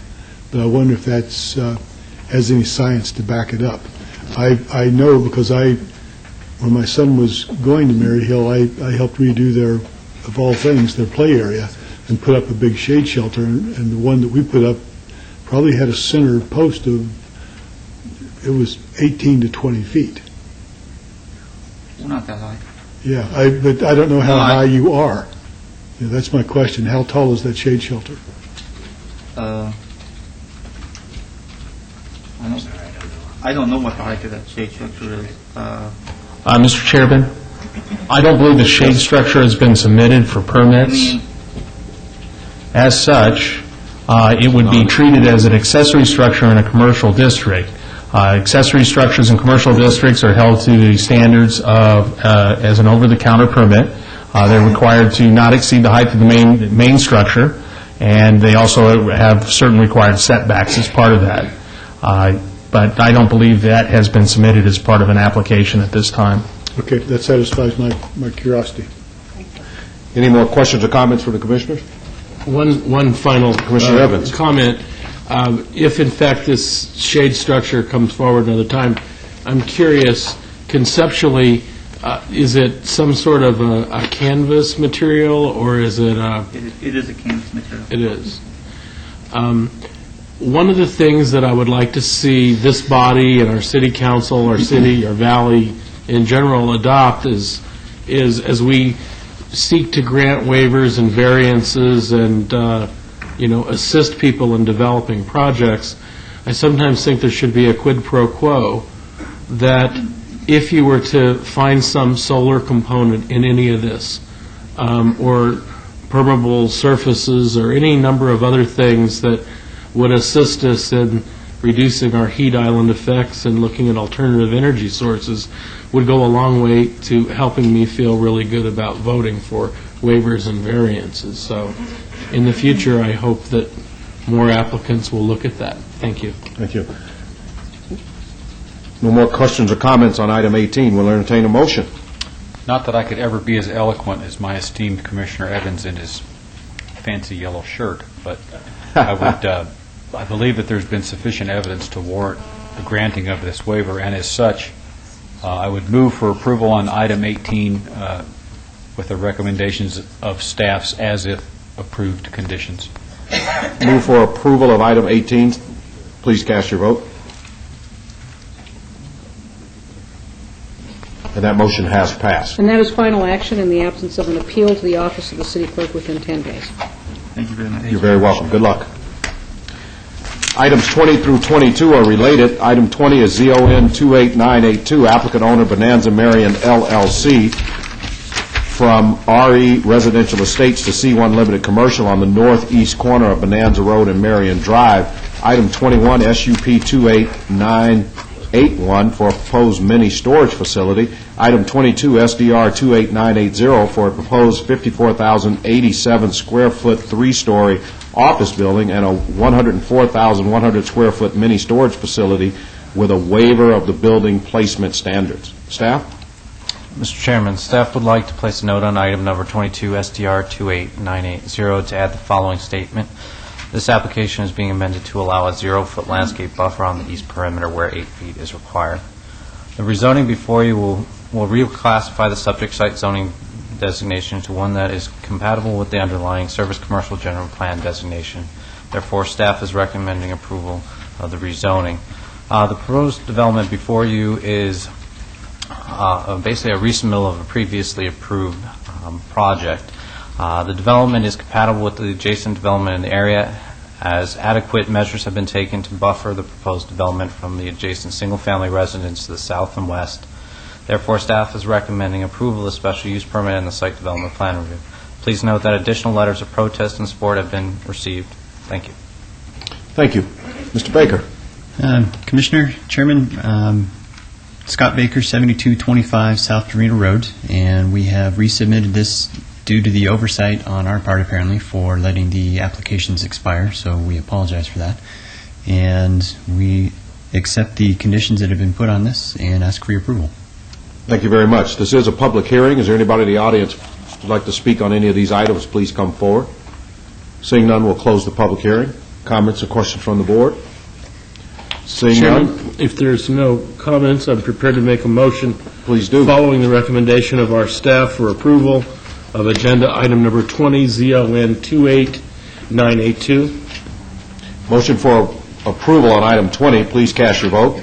Yes vote for the approval. And that has passed. Item 21. Item 21, the special use permit 28981. Again, following the recommendation of our staff, my motion would be for approval of this item. Motion on the floor for approval of item 21. Please cast your vote. And that motion has passed. Item 22. And finally, agenda item number 22, the site development review 28980. Following the recommendation of the staff, motion will be for approval with all conditions as stated. Motion on the floor for approval. Please cast your vote. That motion has passed. All matters go forward to the City Council on October 1st. Thank you. Thank you very much. Item 23, VAR 28916, applicant owner Julieta DeLuna to allow a 14-foot front yard setback for a proposed carport where 20 feet is required at 124 Rancho Vista Drive. Is the applicant present? Please come forward to the microphone, staff. Mr. Chairman, staff finds this is a self-imposed hardship and therefore recommends denial.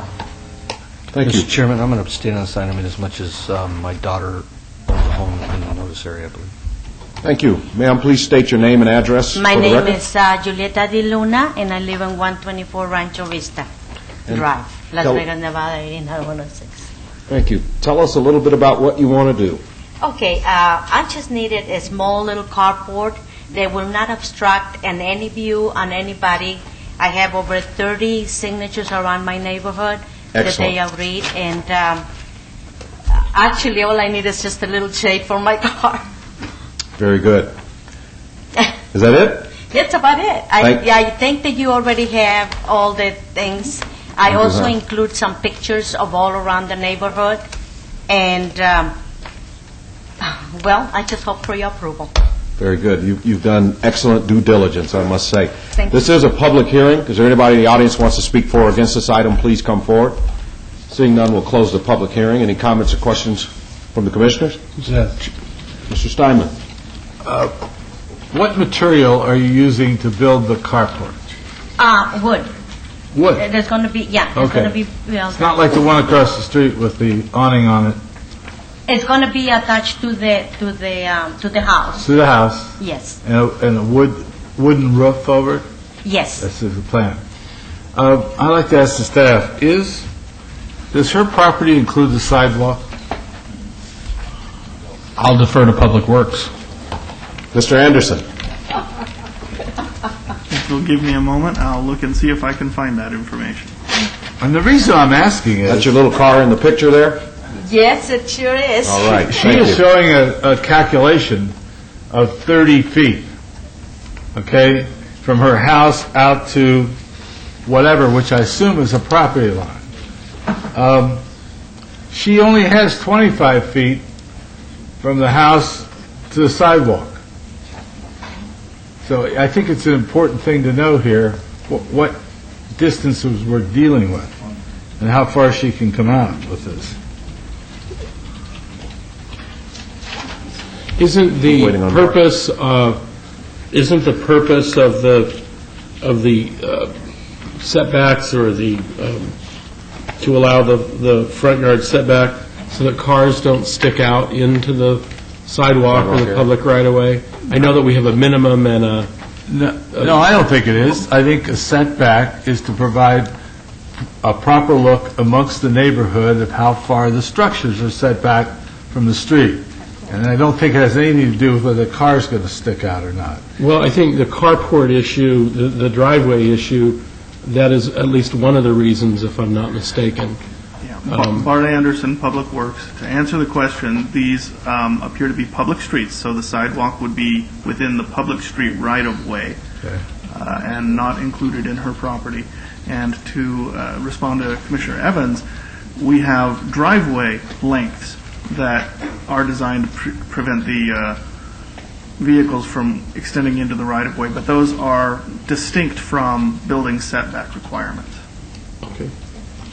And I can't tell from the drawing how long the carport is. So you think it's going to come out and overhang onto the public sidewalk? No, I don't think that. I think it's going to be now within 9 feet of the sidewalk and not 14.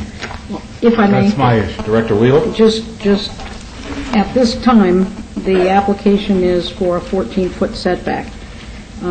When the applicant, were the applicant to obtain approval and she come in for her building permits, and it is found that in this drawing that is not the correct property line, she would then have to build that, the carport would not be able to go any closer than 14 feet to the property line. And I don't think that solves her problem.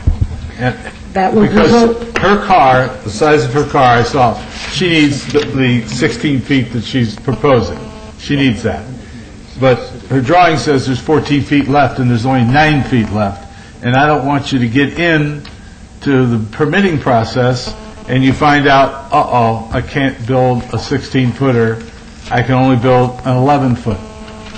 See, that's what's going to happen here. Would you recommend that maybe she go back and ensure that the calculations are correct before she goes yes, through you this can. whole process? I can assure you the calculations are correct. I went out and did it. Because when I drove by... Somebody was in your driveway, Ms. DeLuna, it was him. Yeah. When I drove by, I said, that can't be 30 feet. And that's what led me to this situation, and I don't want her to get in trouble over this and be surprised by it. Right, so would you suggest that she go back and... I think she needs to redraw this, that she's only going to have 9 feet from the building to her property line. And is that acceptable to us to allow that? If I may, we would not be able to allow it based on the notice, the way it's written now. We would have to read notice. Well, and just from the assessor's information I have, that Commissioner Steinman is correct. It scales to whatever degree we can take from GIS, that it's the 25-foot setback, not a 30. So her measurements are from the house to the back of the curb. Mr. Chairman, staff would concur with the fine work of Commissioner Dunham that it's approximately 25 to 24 feet. Yeah. Okay. I just hope she has a licensed builder to build that, and that's the person that understands that as well. Ma'am, why don't we obey this? Do you understand what the questions are this evening? Kind of, like I say, I submit quite a few pictures, and I know that I think what the measurements that I want. What Commissioner Steinman, I think, is suggesting is that it might be in your best interest to go back and discuss this with whoever plans to build it, so that your application is proper. I think most of us want you to have it. I don't think that's the issue. I just think we need to approve a 9-foot setback and not a 14-foot setback, so that it's legal. It'll only be 9 feet now. It will not be 14 as you showed. We're going to have to renotice. You have to renotice it probably. In other words, I'm only going to have 9 feet. Oh, no, you're going to have the 16-foot carport, but there's only going to be 9 foot from the front of that carport to the sidewalk. Ah, okay. Okay? So all I need to And do we is- thought there was going to be 14. In which case, we will have to renotice, and because, based upon the information Mr. Dunham is helping us out with, because the error was in the submittal to us, the applicant will have to pay the renotification fee. That's unfortunate, but I want to be able to build it. Do you understand that, Mr. Little?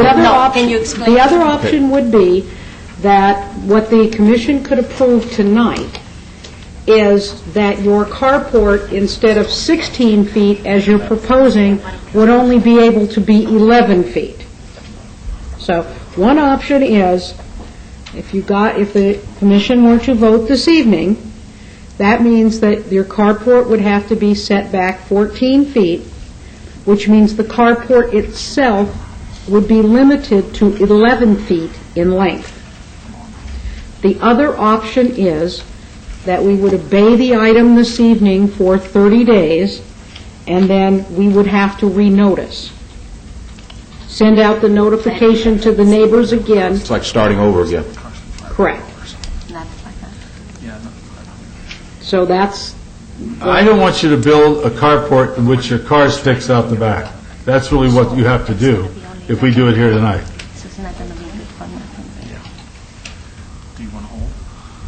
If I may, what are the re-notification fees?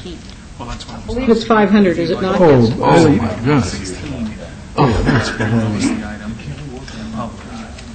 To say there's only 9 feet here. And that costs $500 to renotice. And who did I have to do? And then this would be 16.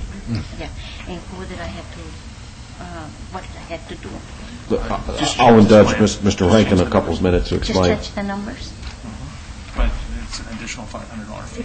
You might want to trail this and let Mr. Rankin discuss it with the applicant for a few minutes? Okay. We'll trail that and let you discuss it a little bit more and give yourself time to think about it, and then we'll come. Yeah, okay. Okay, thank you. We're going to trail item 23. We're going to move on to item 24. VAR 28973, applicant owner Juan Anderson, to allow 2 existing accessory structures, Class 2, totaling 856 square feet, where 728 square feet is the maximum allowed at 1,000 Mohawk Street. Is the applicant present? Please come forward. When you hear your name called, please come forward down to the microphone. Staff? Mr. Chairman, the variance requested cannot be supported as it is self-imposed and could have been eliminated with the alternative design approved via building permits. Therefore, staff is recommending denial. Please note additional letters of protest have been received. Thank you. Okay. Thank you. Take your time, Mr. Anderson. Can you please state your name and address for the record? Juan Anderson, and I live on Mohawk Street, 1000 Mohawk Street, Las Okay. Vegas, Nevada. If it's better for you, you can pull that microphone down to your mouth. There you go. Thank you. And please tell us what you're asking for. Well, I built a room to use it as a storage in back of my house without permit. These are 2 living. And then they told me that I didn't allow more than 50% of the property of the house or something like that. Didn't you know you needed a permit to build a structure? Yes. Why didn't we pull it?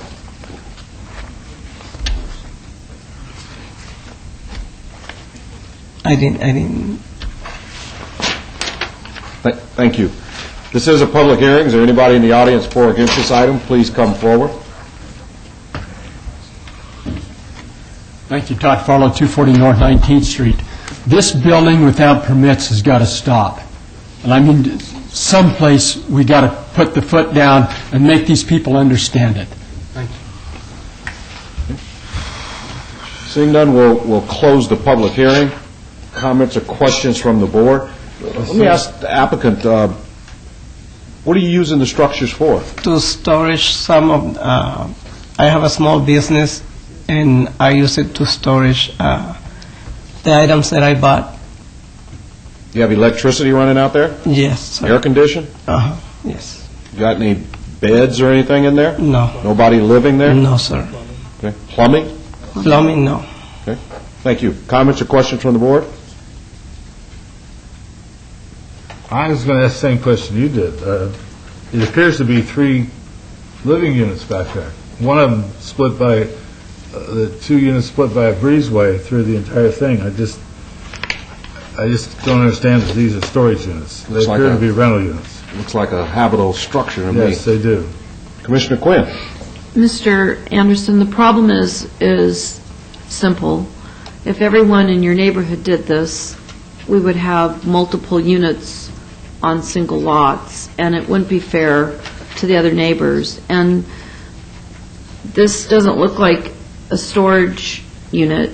I drove by it. It kind of looks like another house. And I'm not saying you're not telling the truth, and I'm very, I feel bad to tell you this, but this is unacceptable for the city because you didn't do it the proper way. So I'm not going to support this, because then if all of your neighbors did it, we'd have to let everybody do it, and it's just not the way we run things. So I'm sorry, but I'm not going to support this application as it is. Thank you. I concur. I just don't think you can build something and then come in and plead, I didn't know. And, No, I didn't say I didn't know, no. Well, I'm reading your justification letter, and it says that you put I have spent a large quantity of money on this structure and would hate to lose on this investment since I strongly believe it adds value to my property. I will adhere to all building codes the city requires for approval. You wouldn't have written this until code enforcement came out and nailed you for it. And so what it says is, if you're going to build, if you're going to add value to your property, there's a set way to do that. And the first thing is to come down to City Hall and say, I'd like to build this and give us a rendering to add value to my property, and we will give you the proper guidance. You can't just build it and then say, I didn't know, and now will you approve it, and I'll adhere to all the building codes. You just can't do it that way. Thank you. Motion on item 24, please. The motion is to follow staff's recommendation of denial of variance 28973, number 24, at this time. Thank you. Motion on the floor for denial of item 24. Your vote will be for the denial. Please cast your vote. And that motion has passed. And that is final action in the absence of an appeal within 10 days to the office of the city clerk. So, Mr. Anderson has been denied. Do you understand now you have 10 days to appeal that to the city clerk's office? Okay. Okay? And then that's final action. And there is a card for you as well. Thank you. We're going to take about a 10-minute break right here. Do 23, go back to the lady in the trail. Oh. And then do the break, okay? Okay. Let's go back to Ms. DeLuna.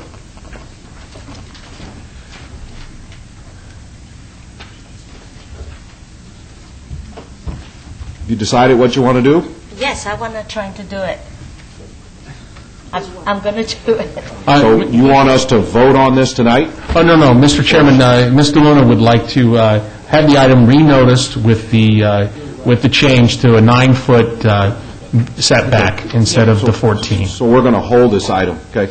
What I'd caution you is to get your builder involved at this point, so when you go to the counter and do all your drawings, that there is an understanding of what's going to be built, and he or she will know what the proper code is. All right.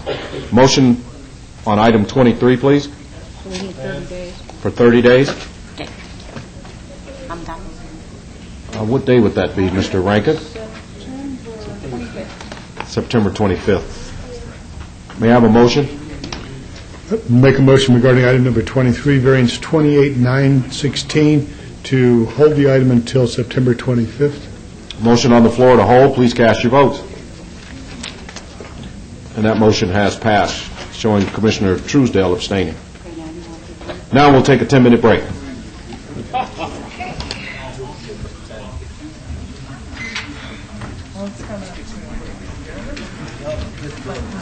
That's enough, yeah. It's enough. You got 2 calls.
I'm sure this is making this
Yeah. And it's because it's his ability to move their mind through this technology.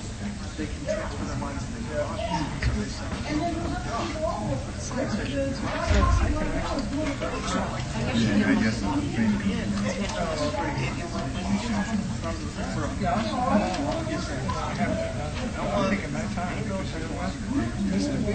right.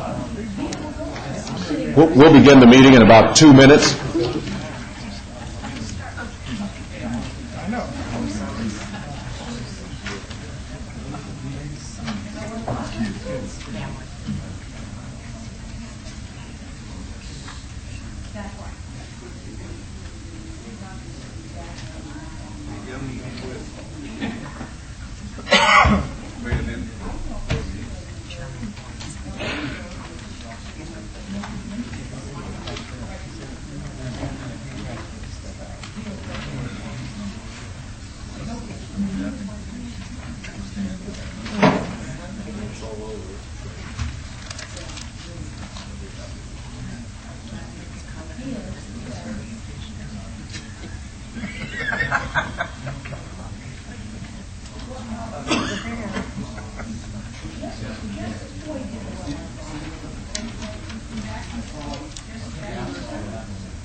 I know, but I can't watch it tonight. I gotta take it like a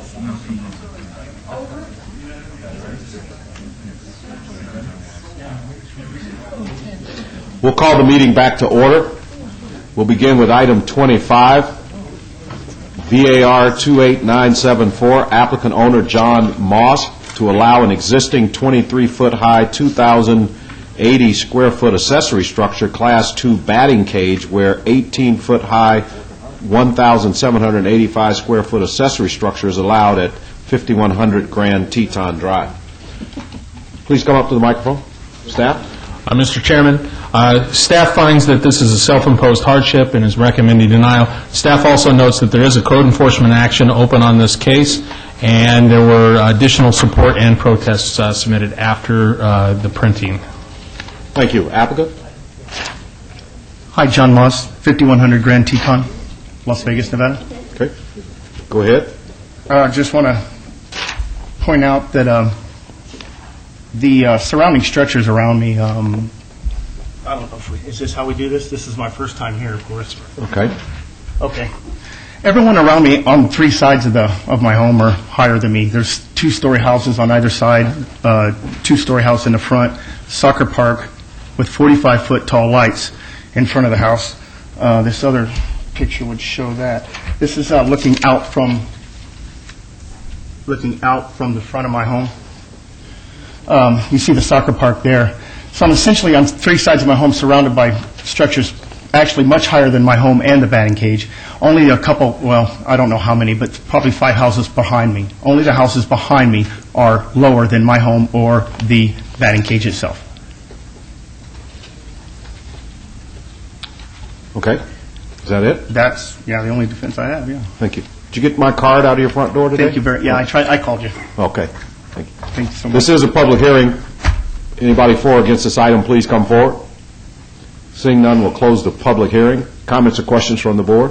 Yeah, I got a quick comment. Mr. Moss, you're right. There are structures around you that are much taller. The problem that you have is that you didn't pull a permit. And those structures that are taller than you pulled permits. Yes, you sir. did pull a permit. No, you're correct. Your statement is true. So, but be that as it may, the thing is there. What do we do now? So, what do your neighbors say? Have you... I didn't bring the letters. I've only acquired 2. One of the neighbors was willing to come. He didn't know it was this important tonight. But so far, I haven't heard anything. I have people I could bring. They're just not with me. Well, like for the Mary Hill School earlier, to me, it's very important as to what your neighbors say. Absolutely. So, if I had any inclination, and I were doing this, I would go to those people that are north of me and east of me, and my neighbors to the west, and chat with them and get something in writing from them, and bring it back to this board, so that we can make an informed decision as to what the consensus of the neighborhood is. Fair enough. So, I know I could do it. okay, so do you want to hold this for 30 days? I would be, yes, sir. Okay. Mr. Chairman, before you do that... Mr. Evans? Can we have the operator bring up the picture that was on the screen? Which one? Press your second button, you'll be able to see, I think it's right. I want to... No, it's, it's not the same one. I would have, when this comes before us again, I would agree with Commissioner Dunham that the support of your neighbors would be paramount. But the one thing that occurs to me, I don't know whether this is visible off of, is it Buffalo? Or Tom is Tom? I'm going to Grand Teton and Tom. Yeah. If you could, I was just thinking about how to make this more palatable for my thinking. And one of the thoughts was creating an arbor-type situation where you have a trailing vine that would somewhat obscure the nature of the batting cage. And the other was the picture that we had just looked at a moment ago. I didn't know whether that was your property along the side, on the other side of the fence, because my thought was if trees were planted there, it would essentially obscure the batting cage from the public eye. Yeah. And it might make it look a lot more attractive. It certainly would go a long way to... It's almost transparent. That's why I hadn't yet. This is a... Can I ask them in the back to turn, there's the picture, right there. That's the one we wanted. Commissioner Okay. Evans. Yes, I'm looking at how that fence juts out, and then there appears to be a lot of dirt and no sidewalk. Yeah. Is that your property along there? Yes, it is. I got a paperwork saying that Las Vegas had vacated it, but when I put the wall there, the wall was on my property line, but some months ago it had been vacated. Because if you owned the property And I do. on the outside of the fence... I do. My thought is 3 or 4 Mondale pines would completely obscure the batting, or something. No, that's a completely very good obscure point. it, and it would certainly go a long way to getting my support. I've only discovered the fact that I own that 3,000 square foot of property here during the course of this, and as you can see, the grading started. I was going to not fence it, but simply develop it so it's palatable. Suggesting when you come back, if you had a landscape plan, I think you'd find a lot more support from me. Okay. Thank you. Thank you. I'll close the public hearing. Questions, comments from the board? I think the issue is the people that drive down Tom Boulevard. I mean, all those people up there that come down to Grand Teton and cut over, whatever they do, they have to look at this thing every time. And I don't think it's a matter of two neighbors' opinions about this. It's a matter of an entire neighborhood area that has to look at this structure. And I just wonder, why does this structure have to be so massive? Why can't you have a batting cage? I mean, to me it's unusual to have a batting cage in a residential area. I don't think they belong there. But why couldn't it have been a lower batting cage? The primary reason for the height was for safety purposes. The machine that I have is a 95-mile-an-hour machine, and when you deflect the ball straight up, it comes down rather rapidly. We wear protective gear, but still, if it were 10 or let's say 15 feet high, you deflect a 95-mile-an-hour fastball straight up, it comes down on you rather painfully and abruptly. And therein lies the whole concern for the height. Was for safety. Did you put this in for the kids? Pardon? Put it in for your kids? No. Or for you? It's for me. I'm the only... You're the only I live kid? there by myself. You're the only kid there, okay. Yes, I'm the only kid. Actually, absolutely. So, okay. We're holding. We're going to hold it. I'd like to have a motion to hold. Yeah. On item number 25, I would move to hold for 30 days. That's to September 25th. Mr. Moss, give me a call. And I will. I'll walk with you. And so I will. All right.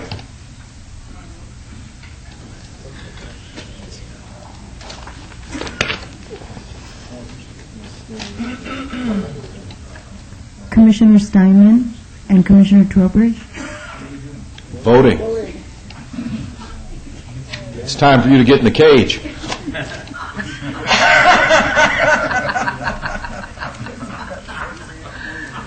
It's obeyed till September 25th. Item 26, VAR 29014, applicant owner Michael Federico, to allow a 10-foot front yard setback where 30 feet is required for a proposed garage addition at 2061 Diamond Bar Drive. Good evening, Commissioners. My name is Michael Federico. Mr. Chairman? Sylvia Federico. She's my wife. She's not on the paperwork, but trust me, she has an ownership interest in the property, so I don't want to dispute that here tonight. So, good evening. Like I said, my name is Michael Federico. This is my wife here. We'd like to have staff go first. Sorry about that. Sure. Thank you. Mr. Chairman, the proposed 10-foot front yard setback will constitute an 80% deviation from the required 50-foot front yard setback. Due to the self-imposed hardship created by the applicant, staff is recommending denial of this application. Please note additional letters of protest and support have been received. Thank you. Mr. Federico? Thank you, sir. A little bit of background information on this property. We bought the property a few years ago. We actually had to downsize from Canyongate because of pregnancy difficulties a few years back with having a 2-story home. This home was, I think, the only home in really bad shape on the block when we bought it. It was a bankruptcy purchase. We went to the bankruptcy court to get it, and it was pretty bad shape. I know a homeless person was living there at one point in time, and the front yard was all but dead with the exception of the palms. We put a lot of effort and time into the property to make it our property, but we knew it was one big deal that I had is, geez, this is over a 4,000 square foot 1-story home, and it's only got a 2-car garage. This is really not a good thing. And here we are today, issue about feasibility of having more than a 2-car garage, especially with a property of almost half acre and over 4,000 square feet. We believe there's exceptional circumstances here as far as the site hardship. First of all, like I said, it's over 4,000 square feet. With the improvements that we have, the imprint of the house alone is over 4,300 square feet, although the county assessor will say it's slightly less. As far as our street, we are one of only 2 in the neighborhood that has a sidewalk. That sidewalk with the curb is approximately 7 feet. In addition, it's a private street, and that private street goes out about 18 feet. So when you add the sidewalk and you add the street together, you're effectively losing 25 feet, or approximately 3,000 square foot of our 22,000 square foot lot as it is. As far as the city's staffing report, we did find what we believe to be an error. It does mention that we need to have a 50-foot setback, and we're trying to move it to a 10-foot. Well, this is a private street. It's not a public street, and is noted in the agenda for tonight. Actually, it's only a 30-foot setback originally. So when you look at the deviation that they're talking about, originally they said, okay, it's supposed to be 50 feet. They want 10 feet, 80% deviation. When you look at it as far as it being a private street only requiring 30 feet, you have a 66% deviation. And if you add in the sidewalk that only 2 of the streets in the area have, you actually have, Commissioners, less than 50% deviation. So I just wanted to make that note. As far as we know, and as far as the information we've gotten from different government entities, it's a private street. And so it's a 30-foot original setback required, not 50. So I just wanted to put that out there for everybody to see. And it is noted in your agenda, 30 feet, but in the denial report, it says 50 feet, and then they throw out the 80% deviation. In addition, as far as support, I know I've heard some comments before about getting neighborhood support for ideas and variances, things like that.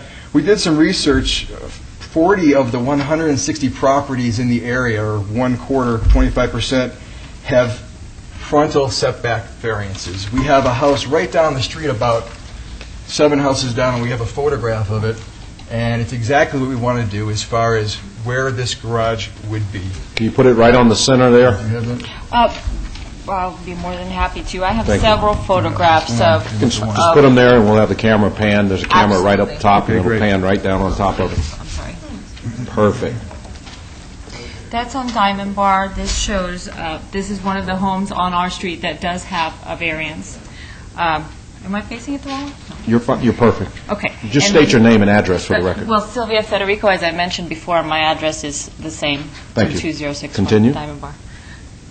And this is another home on Diamond Bar that the side setback is less than 5 feet.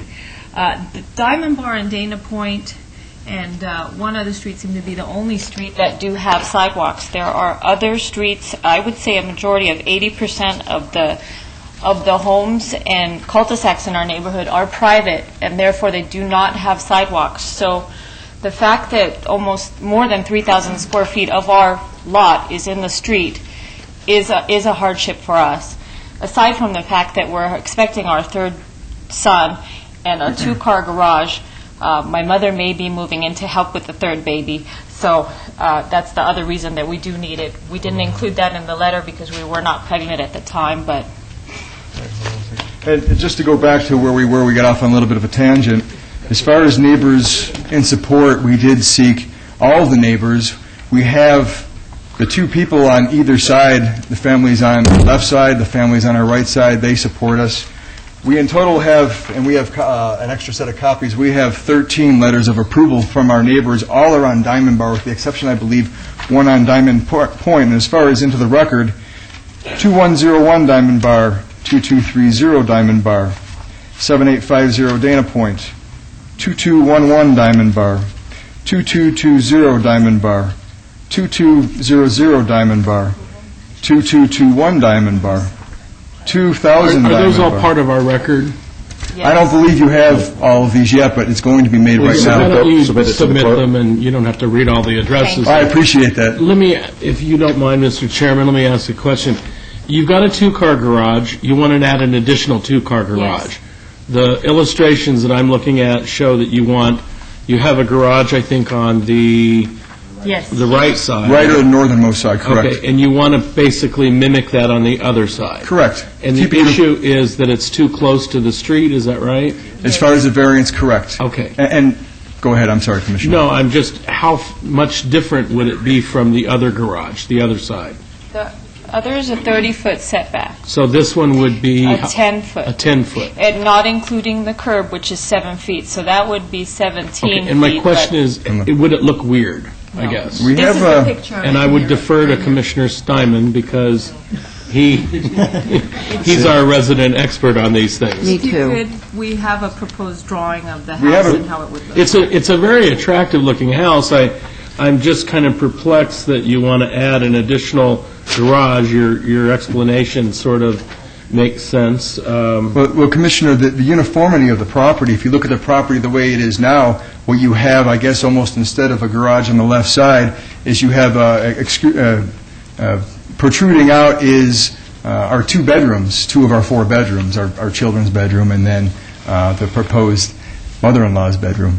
But as far as uniformity, you'll see, I mean, you have the main two doors, you have the main awning, you have one window on each side, and then you would have now a garage on each side. And interestingly, as far as the setbacks, Public Works actually would have rather had us had a 5-foot driveway, and we put a 10-foot. I mean, we'd rather have a longer garage, but as far as a courtesy to any of our neighbors or a neighbor across the street that I see here tonight, we put it at 10 feet, not 5 foot, as Public Works said, because they said we don't want any cars parking in that part And of the that's driveway. what I was We don't- referring to earlier. Right. I noticed that you'd been here a while.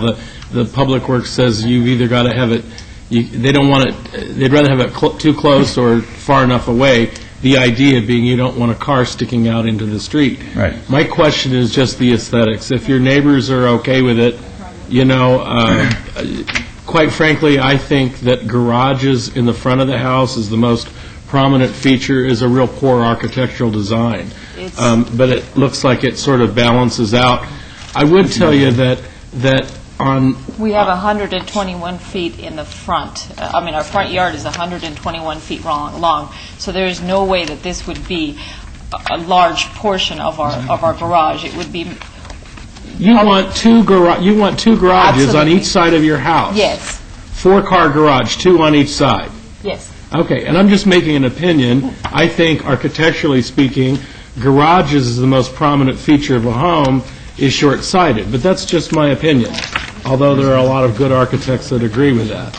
But I would like to hear what my fellow commissioners say, and if you're indicating that your neighbors aren't opposed to this. I'm curious on what my fellow commissioners would say. Mr. Evans, I'm going to get through and open the public hearing, Okay. and then we can continue the discussion. Thank you. Are you guys finished? For now, sure. Thank you. As long as we have rebuttal. This is a public hearing. You may, counsel. Thank you. This is a public hearing. Is there anybody for or against this item? Please come forward. There are 2 microphones. Please feel free to occupy both of them. State your name and address for the record, and I'll give you 2 minutes apiece. Is that all? Yes, sir. I'll try to speak quickly.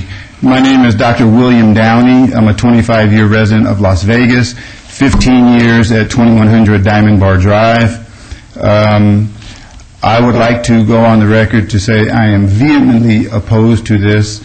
Our neighborhood is a very unique neighborhood. We have half-acre lots with beautiful homes, and each home you'll see there's a garage at the end of the home, then there's the next home, then there's garage. So it gives a little ambiance of privacy. Where this garage will be placed, you'll have 3 driveways converging. And so it totally disrupts the look of our neighborhood. It would look weird to answer that question. It will stick out, and it'll be the first thing you see as you come down the street. My wife will show you pictures of the other garages on the street, and they're all neatly set back. They're tucked around the corner, and so it gives a nice appearance of privacy. And the other thing I'll just say quickly is that we live across the street from the folks, and the lady who lives next door to them is not in agreement with it either. She is not here, but we have written information from her. Most of those addresses that he said are agreed to it are not on our end of Diamond Bar. They're down across O'Bannon. Thank you. Thank you. I just wanted to make a disclosure that Dr. Downey is my kid's pediatrician, but he is not the applicant, but I thought I should disclose that, and I don't think my voting on this will impact in any way, so thank you. Okay, my name is, are we finished? I'm sorry, okay. My name is Celeste Downey. Good evening, everyone. I know it's late. I'll try and be as fast as I can. I just wanted to say a couple of things. We, the people who are impacted by this the most, did not receive postcards to oppose or accept this. So I just wanted to state that. I only found out about this sort of through the grapevine and then when the variance sign went up. But the gentleman said that he had I guess a signature or whatever. The person who signed this today is their next door neighbor. They vehemently oppose it. She's not here today because she just had surgery, and her husband wasn't able to come either. But I do have their signature that they signed, and that's for record. What I'd like to show you is, I think it was mentioned earlier, I have a couple of things I want to get, but it said that there were no sidewalks in this area, and this is a picture of what, if you're standing at the corner, actually, you all can have this because I made copies. Please submit it to the clerk. Oh, I'm sorry. I'm new at this. Here you go. Everybody can have. Okay. This is at, hang on. This is a view from 2131 Diamond Bar looking down at the cul-de-sac. And you can see that it's a very unobstructed view. And that's one of the reasons why my husband and I purchased in this neighborhood, because it was very clean. The thing that's really nice about this neighborhood is the way it's set up. It's set up house, garage, house, garage. So there's a lot of privacy with, your neighbors. It's just set up very, very nicely. And I have some more pictures so you guys can see what I'm talking about. I'll indulge you a couple more moments. Okay, thank you. And these, you can see that they're set back. The garages are on the side, and they're set back. This is my home, and it's set back, and it's on an angle. An important picture I really want to show you, I have a couple more that show the setbacks. You can see those real fast. But the most important picture is this one. And this picture, the bottom one, is taken from my driveway The next-door neighbor is the one who signed this, who doesn't want this variance to go through, the one that had the surgery. That's her gardener, but that's where the next-door neighbor would be. Okay, and then at the top is the house where they'd be pushing forward in the street. But you can see that there would be, right now, there's 2 driveways converging on each other. There would be an additional, a 2-car garage, so you can imagine how that would be. I think it would be a nice... So can you point to where that proposed addition is going to be? It'd be right there. Right there, okay. Yeah, it'd be right there. Gotcha. And this is the top view of it, so you can see it bigger. Okay, and I just sort of want to say this real fast. I want to read these points. I'm sorry. Ma'am, if I might, I think what you're telling us is that you don't believe that you live across the street and you're against it, and you think that it's not very aesthetically pleasing, and that you've got the garage, not garage, and that create privacy, and this wouldn't. Right. Okay. And it would actually destroy the ambiance in the neighborhood. Okay, thank you. I just wanted to say real quick, but you actually have summed it up really quickly. Adding a 2-car garage to a house that already has an existing 2-car garage would make it very difficult to back out of one's driveway. This would create a safety issue that never existed before. At least 3 driveways would now be converging on the main area, as seen in the photographs that I mentioned. With the current financial, the downward spiral, and foreclosure conditions that exist nationwide in the real estate industry, now more than ever dictate that any prospective changes made to an existing neighborhood should be cautiously reviewed because it could pose a possible deterrent to a prospective buyer later on. Ask any realtor that sells property, and the answer will be location, location, location. Along with location is how do other homes in the area compare as in regards to landscape, curb appeal, etc. If you drive this neighborhood, you will see, even in a 2 to 5 mile radius, that there is nothing that looks like what is going to be suggested by this variance. And I guess that's all I have to say, because there's other people that would like to say something too. Thank you very much. And that's about it. Mr. Farlow? Thank you. Thank you. Todd Farlow, 240 North 19th Street. Margot, I got a quick question. Are curb cuts required do they have to have a permit for that? I will defer that to Mr. Anderson, because that's Or in do the they public just put right-of-way. it, or do they just put in a curb? Based on the pictures that have been shown, it appears that this is a rolled curb, and so a curb cut would not be required. But the answer is, if a curb cut were required, yes, a permit would be needed. Thank you. There's 2 microphones. Feel free to come up with both of them. My name is Peter Pappas. I live at 2060 Diamond Bar Drive, Las Vegas. I live north of Celeste, and I live right across the street from the applicants. I've been living there 16 years, original owner, builder. The block is beautiful. By putting a 2-car garage on the south side of this home that is magnificent, would it aesthetically kill the home, I believe. And also the look of the block would be tremendously affected. So I appeal to you to reject this. Thank you very much. Yes, Hi, ma'am. I'm Christine Siaglia, and I live at 2131 Diamond Bar Drive, and I also oppose this proposed garage. I'm concerned about the safety issue, that there's only supposed to be like a 10-foot, 7-inch clearance. I mean, I'm not sure how you can pull out of your garage and you're right on the sidewalk there. I mean, if you were walking down the street, there's no way that you could possibly see if anyone was coming or not. That was my number one concern, and also these are very spacious, half-acre lots, and to put a garage sticking that close out to the curb is not very pleasing at all to me. So I would like to let you know that I'm not happy about this at all. Thank you very much. Would anybody else like to speak for or against this item? I'm going to close the public hearing. I'll ask the applicant, Mr. and Mrs. DeFederico, to come up. We'll have a couple of moments to rebut. Try to be quick, Chairman. First of all, with respect to Mr. Downs, his property, interestingly, does have, of course, a 3-car garage, as does, I believe, the other 2 people that spoke here today.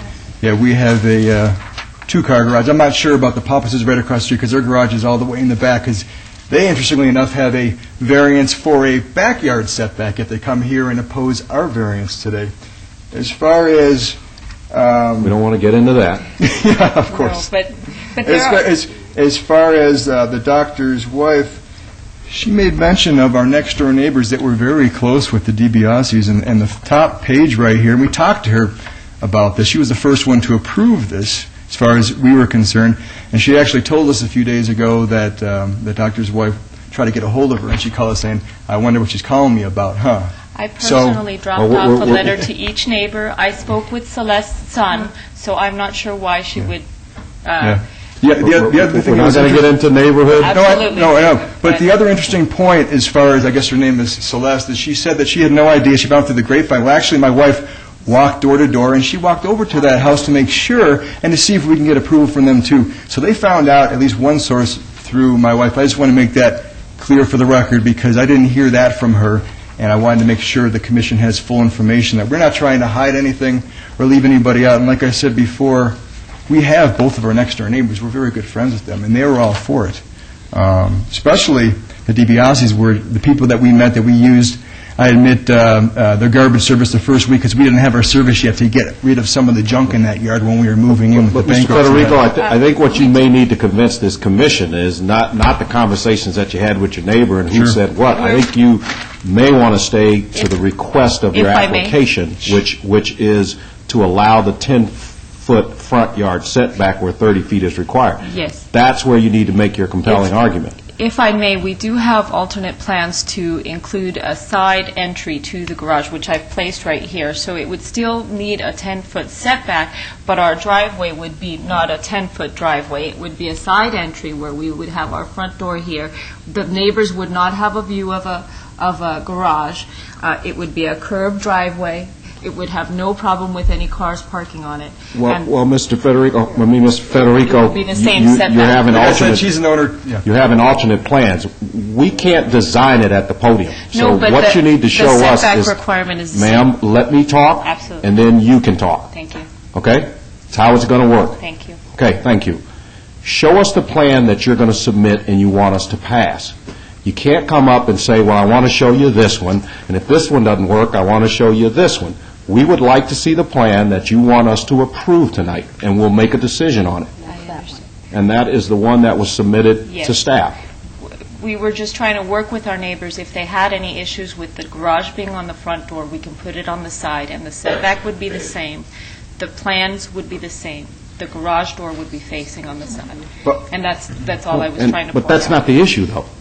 Well, the It's not setback the issue would- we're I here understand. tonight. Thank you. Bottom line, Chairman, we don't believe that a garage, an additional two-car garage, would be able to go anywhere else and keep the property aesthetically pleasing. If we thought that, and my wife, she's a real estate broker, I'm a litigator, I'm also a real estate attorney. If we thought that, we wouldn't have spent the money to try to get the variance and put it on the other side. We would have tried to stick it on the other side, which the architect said no. My wife said no. You know, her bosses say no. I mean, we checked this out. Otherwise, why would we do it? I mean, the bottom line is everybody except the people you just heard from have no problem with it. We submitted the letters. We really need this. This is something, like I said, the property, the foundation of the property is over 4,300 square feet. And if you look, it's one of the two unique streets in the half-acre areas where you have sidewalks that are basically our property, and we own to the middle of the street. So we really lose about 3,000 square feet of the property. We have nowhere else to feasibly put this unless we, I guess, take away our main front door, that's a massive front door, and put a garage there, and then we wouldn't need the variance. That's what we're looking at. It's not Well, just... you could always look for a house that'll accommodate your needs and leave that neighborhood alone. You know, and I suspect that if we are denied here and we are denied then at the council level, we probably will, or maybe move back into another neighborhood. But we like the neighborhood, and we have no problems, despite the clapping from one of the neighbors behind us who doesn't care for us very much. So, but that's obvious, and I know, Chairman, that it's your children's position, so I'm not here to throw stones, anything like that. Not everybody gets along, but I'm just saying, we like where we live. I mean, we picked that house out of a lot of other houses. We downsized, and we like the neighborhood. We just wanted to accommodate the property. A half acre, we lose 3,000 square feet. It's over 4,000 square feet with a two-car garage. Everybody else has got 3 or 4, with the exception of one of our neighbors that's got a 3,000 square foot house. We have I'm going to ask you to conclude your comments. I'm sorry, go ahead, Chairman. Go ahead. I'm going to ask you to give you about another 2 minutes to wrap up. I'll wrap up, Chairman. Okay, thank you very much. Thank you. This closes the public hearing. Comments or questions from the board? Mr. Steinman. As suspected by Commissioner Evans, I did go out here. Thank you. And I'm not going to get into debates with neighbors. I hate this when this happens. And it really should not be a part of what we're doing up here. But it tends to come out. I think I have to look at this as if I lived on that street. And I drove that street up and down probably 5 times. The houses at the end on the cul-de-sac appear to have front yard setback issues. They were granted because they were on cul-de-sac lots, okay? And they have side-loaded garages down there. So they are not talking about a front yard setback with garages. That street, when you stay down that cul-de-sac, is about as clean as you get. It's clean and clear all the way down. And, I have to commend you on, if this was in bankruptcy, you did a pretty good job with it. I admit that. I would hate to see, from an aesthetic standpoint, the structure, but I also hate to see that beautiful tree go, because that helps make your yard, let me tell you. So I think that this protruding out this distance is just not proper for a neighborhood that's pretty classy. Pretty classy neighborhood in there. So I'm not going to support this. Thank you. Any more comments? I too echo those comments of Commissioner Steinman, as I too went over there, and at that point I didn't even know Dr. Downey lived on that street, but I'll echo those same comments as well. I think this is a self-induced hardship.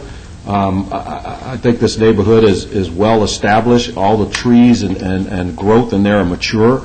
I think it's built out to the maximum that it can stand, and I just think a garage protruding out would be an eyesore on the street. Commissioner Evans or Vice Chairman Trowbridge? I think we have enough comments on the record to establish our case. Are we ready for a motion? Ready to entertain a motion on item 26. In regards to variance 29014, to make a recommendation to support staff's recommendation for denial. Motion on the floor for denial of item 26. A yes vote is for the denial. Please cast your vote.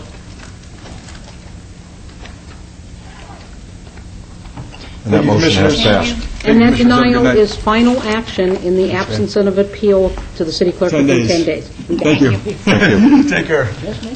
Item 27, VAR 29025, applicant owner Ephraim and Elva Calderon to allow a 12-foot and a 13-foot rear yard setback where 15 feet is required for a proposed 2-lot single-family residential development at 804 Dyke Lane. Staff? Mr. Chairman, in regards to the requested variance, staff cannot find a hardship and is recommending denial. Staff notes that this was previously approved and has since expired. The parcel map never recorded as a Mylar and is still pending at this time. Staff also notes that there is an additional protest. Thank you. Applicant? Yes. My name is Ephraim Calderon. I reside on 1805 South 7th Street, Las Vegas, Nevada. I purchased this property 4 years ago. I was aware that one house lacked a permit, some permits, had some permits and some didn't.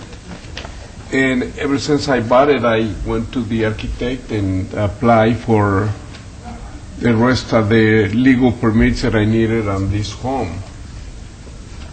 However, the architect must have not moved fast enough to come up with the requirements so that we can divide the lot. So I reapplied again. Okay.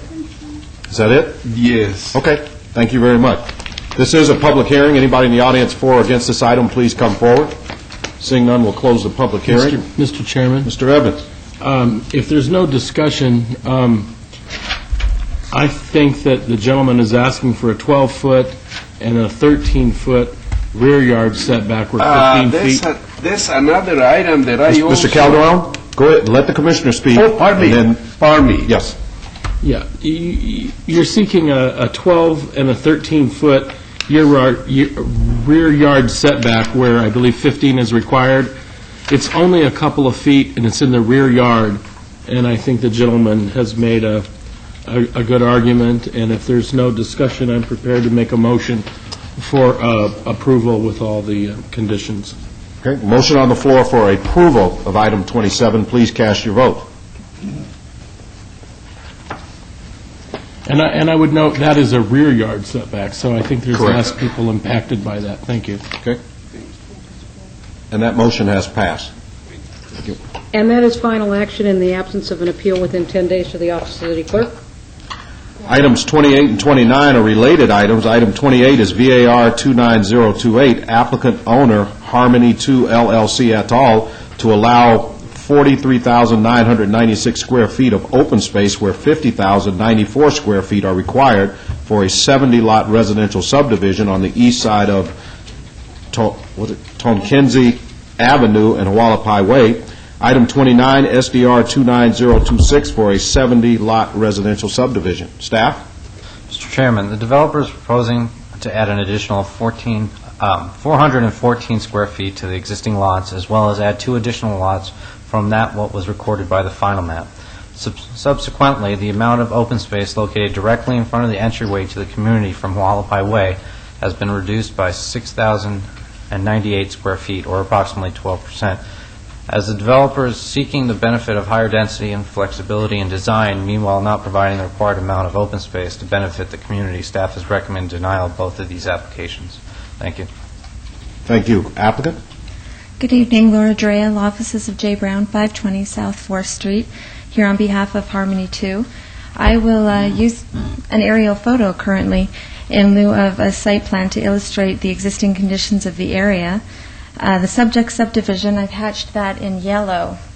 This layout was approved in 2004, and as Mr. Lowenstein said, the zoning is RPD. RPD requires a communal open space. The most notable open space in this design is simply an entry feature located here. Please also note that the site is bound by a 20-foot multi-use trail on Hualapai Way, and it's opposite a city-operated park, which is right here. Being that there is comfortable access provided by to the city recreational area, we request the approval to replace the entryway feature with 2 additional lots. None of the lots in the subdivision have been sold, and the staff received no cards in opposition. So with that, I ask for your support. Thank you very much. This is a public hearing. Anybody for or against this item, please come forward. Thank you, Todd Farlow, 240 North 19th Street. And I'm just opposed for the applicants to use public space to increase their density. Thank you. Thank you. We'll close the public hearing. Comments or questions from the board? Yeah, I'm Mr. sorry. Miller? You said it was Laura something. I didn't catch the last name. I apologize. On these lots with an RPD designation, it's supposed to provide flexibility in design. And by taking away the open space, we're losing that flexibility. And I understand the market conditions. I'm caught up in it right now. My own personal story you don't want to hear, but anyway, I hate to make a decision for the short-term gain when we lose the long-term vision, and I think that's what we're doing here. Because as soon as this developer, I'm sorry, I don't know who it is, Rhodes Homes, builds these 2 lots out, they're gone. And the city of Las Vegas and the residents of this community have to live with what the decisions we make, they have to live with the rest of their lives. And I just don't think it's appropriate to take away the open space for the short-term gain of roads, and then we lose the long-term viability, if that's a correct term or not, of this subdivision. So honestly, it's not going to see my support. Vice Chairman Trowbridge? I might ask a question. What size homes are you talking about building on these properties, and what kind of a cost per square foot are we talking about? I believe they're 1,700 square feet to 2,200 square feet. If I could refer to John, I believe it's $108 per square foot. Okay. I thank you, and I find that information very persuasive.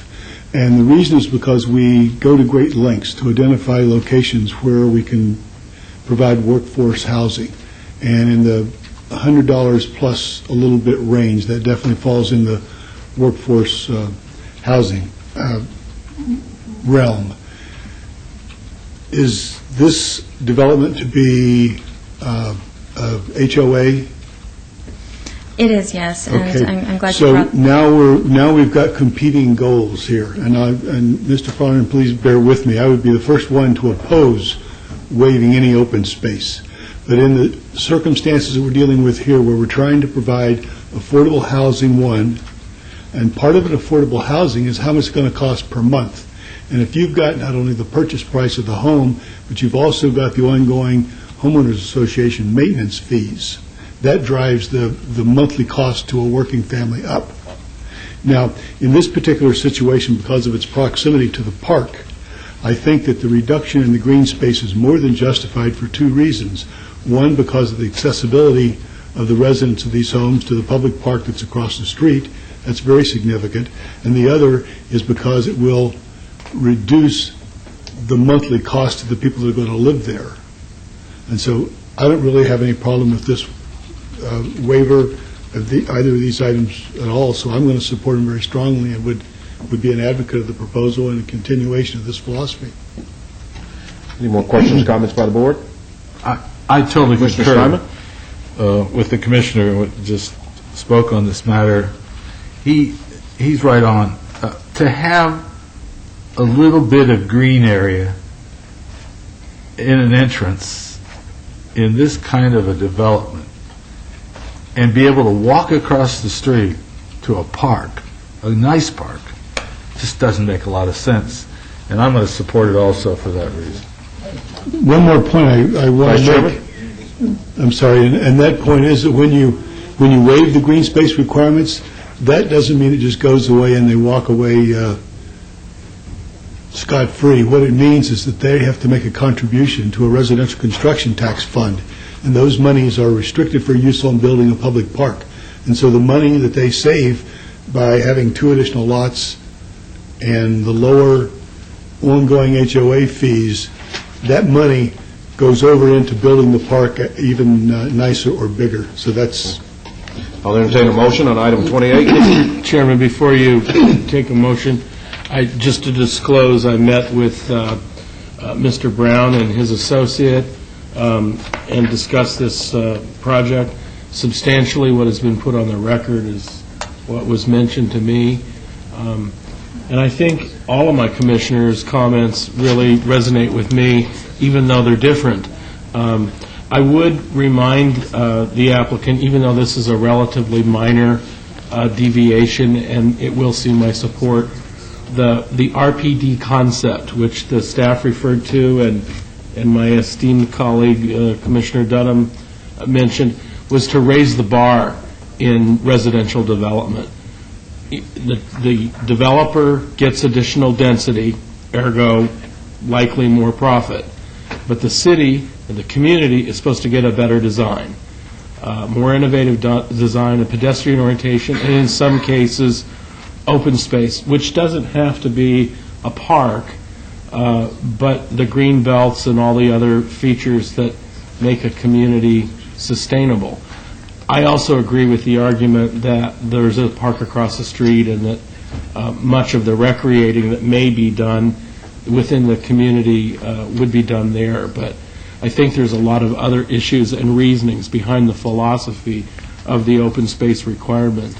But it's relatively minor deviation, and I congratulate the applicant for not eliminating it, but only reducing it in a small amount.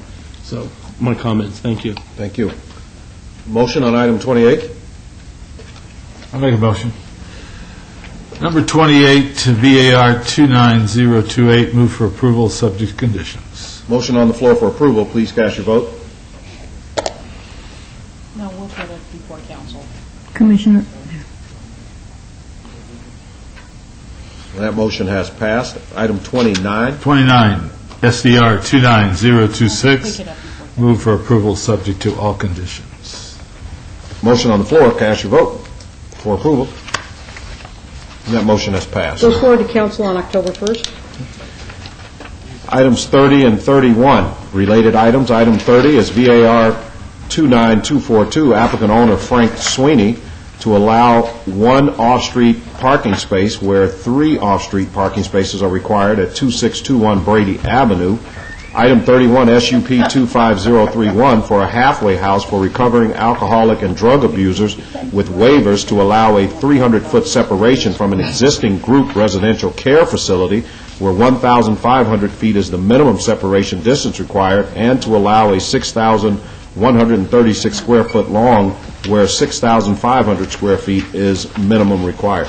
Staff? Mr. Chairman, in regards to the variance, staff cannot find a unusual shape to the lot and finds it a self-imposed hardship and is recommending denial. In regards to the special use permit request, staff is unable to support the multiple waivers and lack of meeting the minimum requirements, and therefore recommends denial of the special use permit. Thank you. Applicant? Mr. Chairman, Commissioners, my name is Peter Strother. I live at 4209 Newcastle Road in Spring Valley. I'm here tonight because I'm the person that was able to produce the drawings, and so I speak on behalf of Quest House. Quest House is a recovery house, and the people who will be speaking on its behalf tonight are in recovery. I'm a recovering alcoholic. Just wanted to put that out there up front so you'll know that we're not different from the people we're trying to represent tonight, but part of the group. The variance what requires an allowing of one off-street parking space. We're aware that the Title 19 code is written so that you may not, in fact, allow us tandem parking as a variable. But I have provided pictures of the community, and people have, in a pragmatic way, found ways to park additional vehicles, and they're residential, so they may, and our application as a special use permit would not. And this is difficult for us. We would also point out to you that the residents of Quest House are recovering alcoholics, sober people, but they rarely have cars. These are men in their first months of recovery, and there are not vehicles readily available to them, and they're certainly not the number that we would anticipate at other houses. And so we ask you to see that we're not doing anything which is different in the nature of the community. The pictures show you some very successful and some fairly unsuccessful ways for multiple parking, use of curb cuts, no curb cuts, circular driveways with lumber as a curb cut. Is 2621 Brady in any one of these pictures? No, sir, but it is provided. The pictures were provided with the application. Continue. Thank you. So we bring to your attention that, again, although we are not able to ask for tandem parking, we certainly are able to accommodate the few vehicles that our residents bring, the six permitted residents under a special use permit and the manager. And the findings that the staff brought to us, it said that again, it seems to be interwoven with our proximity to the Golden Age Seniors Home. Quest House has been there for 10 years, and we don't know how long the senior facility has been there because they've never had a sign before. But our two facilities seem to be harmonious in as much as we're unaware of each other. So the minimum spacing did not seem to be a significant issue. Both of the facilities have adapted single-family houses. They don't look any different from any of the other houses on the street, except that the staff in our discussions said that the Quest House seems to be somewhat better maintained of the houses on the street. and there are several well-maintained and several not. As part of the staff report, it said that the hardship was solely personal. The Quest House does not benefit financially anyone but its residents. Mr. Sweeney, who purchased the house, does not live there. He lives in a condominium further away, and so there's no solely personal benefit to it. It's a community service, and one that I'll ask Mr. Esposito to address later. It says self-created benefit, but Quest House is of no benefit to the people who created it, beyond being members of the recovery community. It's a humanitarian and a charitable effort, and it says financial. Well, there's no benefit. It's not only a not-for-profit, it's a money loser, and Mr. Sweeney and the board continue to support it. It said that the 352 letters and notifications that were sent out, there were 4 responses. We only found 2, and of the 2 sets, one of them is a house that is now vacant across the street from the Quest House. So we ask your indulgence, knowing that changing to a tandem parking facility is not permitted, but we don't have cars that would cause a hardship, and if there were some extra vehicles, it wouldn't look like the rest of the street. Insofar as the special use permit goes, the findings, it says the land use does not meet the required distance separation, and therefore increases the intensity. Both are single-family residences. They 6 to 7 people who live in ours, and we understand 3 to 4 per dwelling, are not different from the rest of the neighborhood. The neighborhood has large families in it, and we have a petition with 18 sets of signatures that support the Quest House, and it's some 10-year history there. It questions physical suitability. The proximity of the Golden Age senior home, 6 building lots away, is, I don't think by itself changes the community.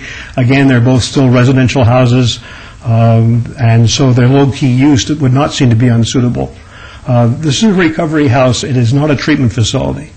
It is a place where men who are sober for $125 or $130 a week get room and board. And the house has a couple of hundred graduates who have moved into the community, who have jobs, who are contributing members of our society, our community. I think we understand your point clearly. Sure. Your request. Thank you. Okay. The lot size that is mentioned in the report, it says that it's low by 384 square feet, 6%. The sidewalk across the front of the house is 300 square feet, so not a big deal.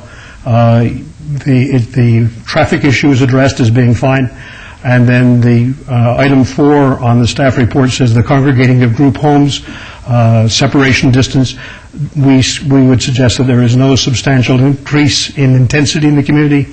There is no history of compromised welfare, as the staff reports, and again, we don't meet Title 19.04. That's why we're asking for a special use permit. Thank you. Thank you. This is a public hearing. Is there anybody in the audience for or against this item? While Mr. Farlow is coming up, I just wanted to read, while you say there's no cars out there, there's one opposition from a neighbor, the Weaver family. It says there's not enough parking spaces. Every meeting they park on the sidewalks, blocking foot passage. They also block driveways. This has been reported many times since November 2007 to code enforcement, mayor, and traffic control. So, Mr. Farlow. Commissioners, it's a question of saturation. They don't allow this place, these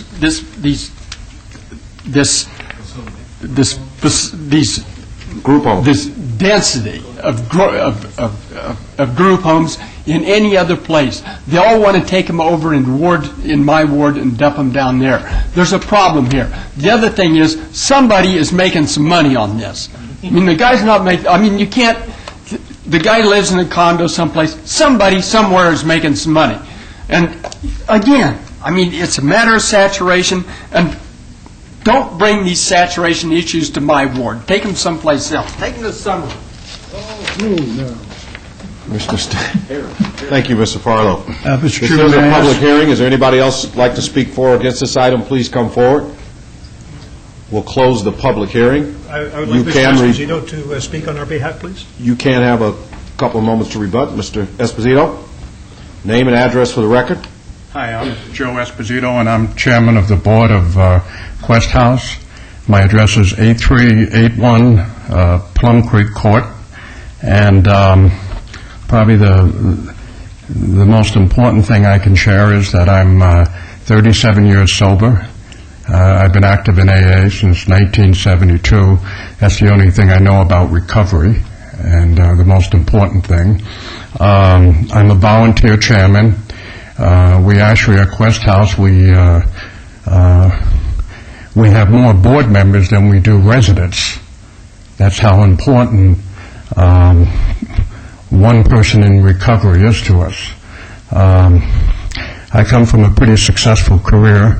I was formerly the president of Bally's Casino, executive vice president of the old MGM, and the only reason why I mention that is that there ain't no money in this business, not with Quest House. You know, we're not putting our time and effort into this for money. We're doing it so we can help people in recovery. Quest House is not a fancy rehab. It's a simple facility. We're self-supporting. We get no government subsidies. We get a lot of contributions from our members and friends of Alcoholics Anonymous and Narcotics Anonymous. Our residents pay us a nominal fee, and they get room, board, and they got to go to a lot of AA meetings and NA meetings. We might have had one complaint, but we've been diligent about being good neighbors. We do not tolerate any misconduct from any of the people inside the house or outside the house. We've had a number of positive outreach programs for the neighborhood, and we do have a petition where a number of our neighbors, more than one, actually about 10 or 12 of them, support our staying in the neighborhood. I just want to close with one thought. We're very passionate about this. We're very passionate about recovery because it's changed our lives. Folks, we are really doing good work in this house. In the last 10 years, we've had over 440 people that have gone through this house. Of the 440 people that have gone through this house, 187 have remained sober. That's a phenomenal statistic in the area of recovery. And we just want your help in keeping this house open. And we appreciate it. Thank you. Mr. Chairman, I'd like to ask a couple of questions of the gentleman, if I could. I will. I just had one comment, and then I'll turn it over to you. I applaud that and that effort, but with the number of folks that you say have been in and out of there and successful, how come y'all didn't go out and landscape the front yard one Saturday or something and make it look like a true home? Well, perhaps we should do that. Yeah, that was a good group projects to be out there. Yeah. Thank you. Commissioner. Mr. Chairman, one of the gentlemen, if you don't mind responding to a couple of questions. The backup material that I have, I thought that it indicated that the program was created in 1988, which would make it 20 years. No, it's 1998. That's a mistake. Okay, so for 10 years. And then I note that in our backup material, it looks like in 2006, someone had a complaint, and they said that's still pending. It's an open pending resolution. I'm assuming that's 10 years ago. I don't think we required the special use permits, did we not, for a halfway house of this nature?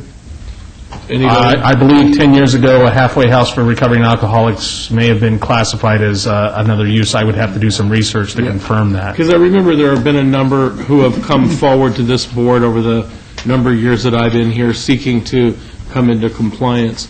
I think these are always difficult. Mr. Farlow talked about the proliferation in neighborhoods, and I absolutely would agree with that. It sounds like the other one that is within this neighborhood is a halfway house, I think, or an assisted living facility, perhaps, something for elderly people, if I'm not mistaken. But I did want to respond to,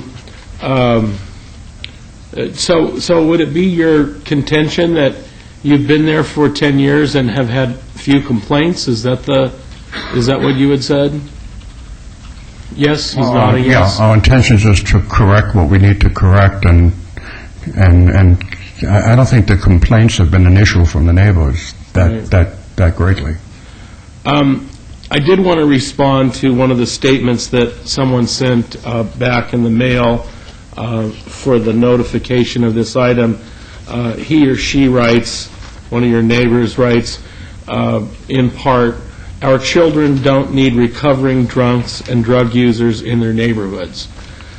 And I would argue that if you don't want your children to have recovering drunks and drug users in your neighborhoods, you'll end up with drunks and drug users in your neighborhoods.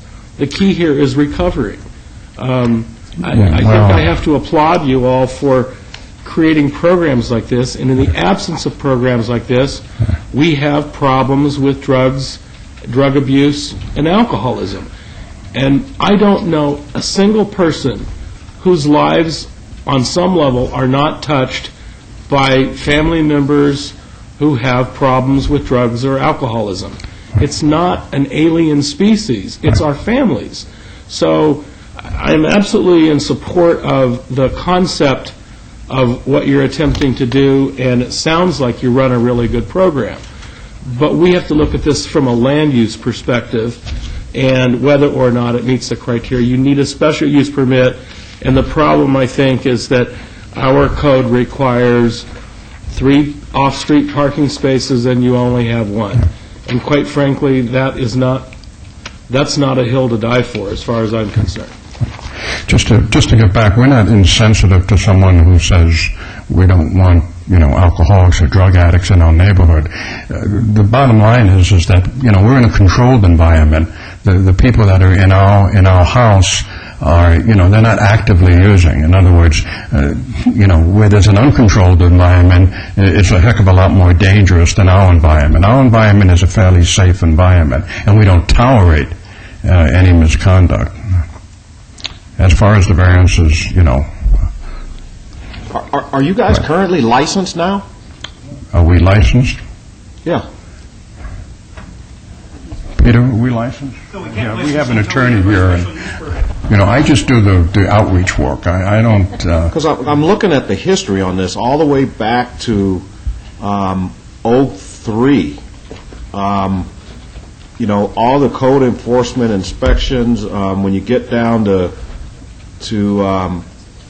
like in 1999, a building permit was received for a patio cover, but it says the applicant never fully processed and building permits were never issued. In 2000, the applicant was never fully processed and building permits were not issued. In August 15th, 07, the license was denied as the use is not in conformance with the requirements of planning department.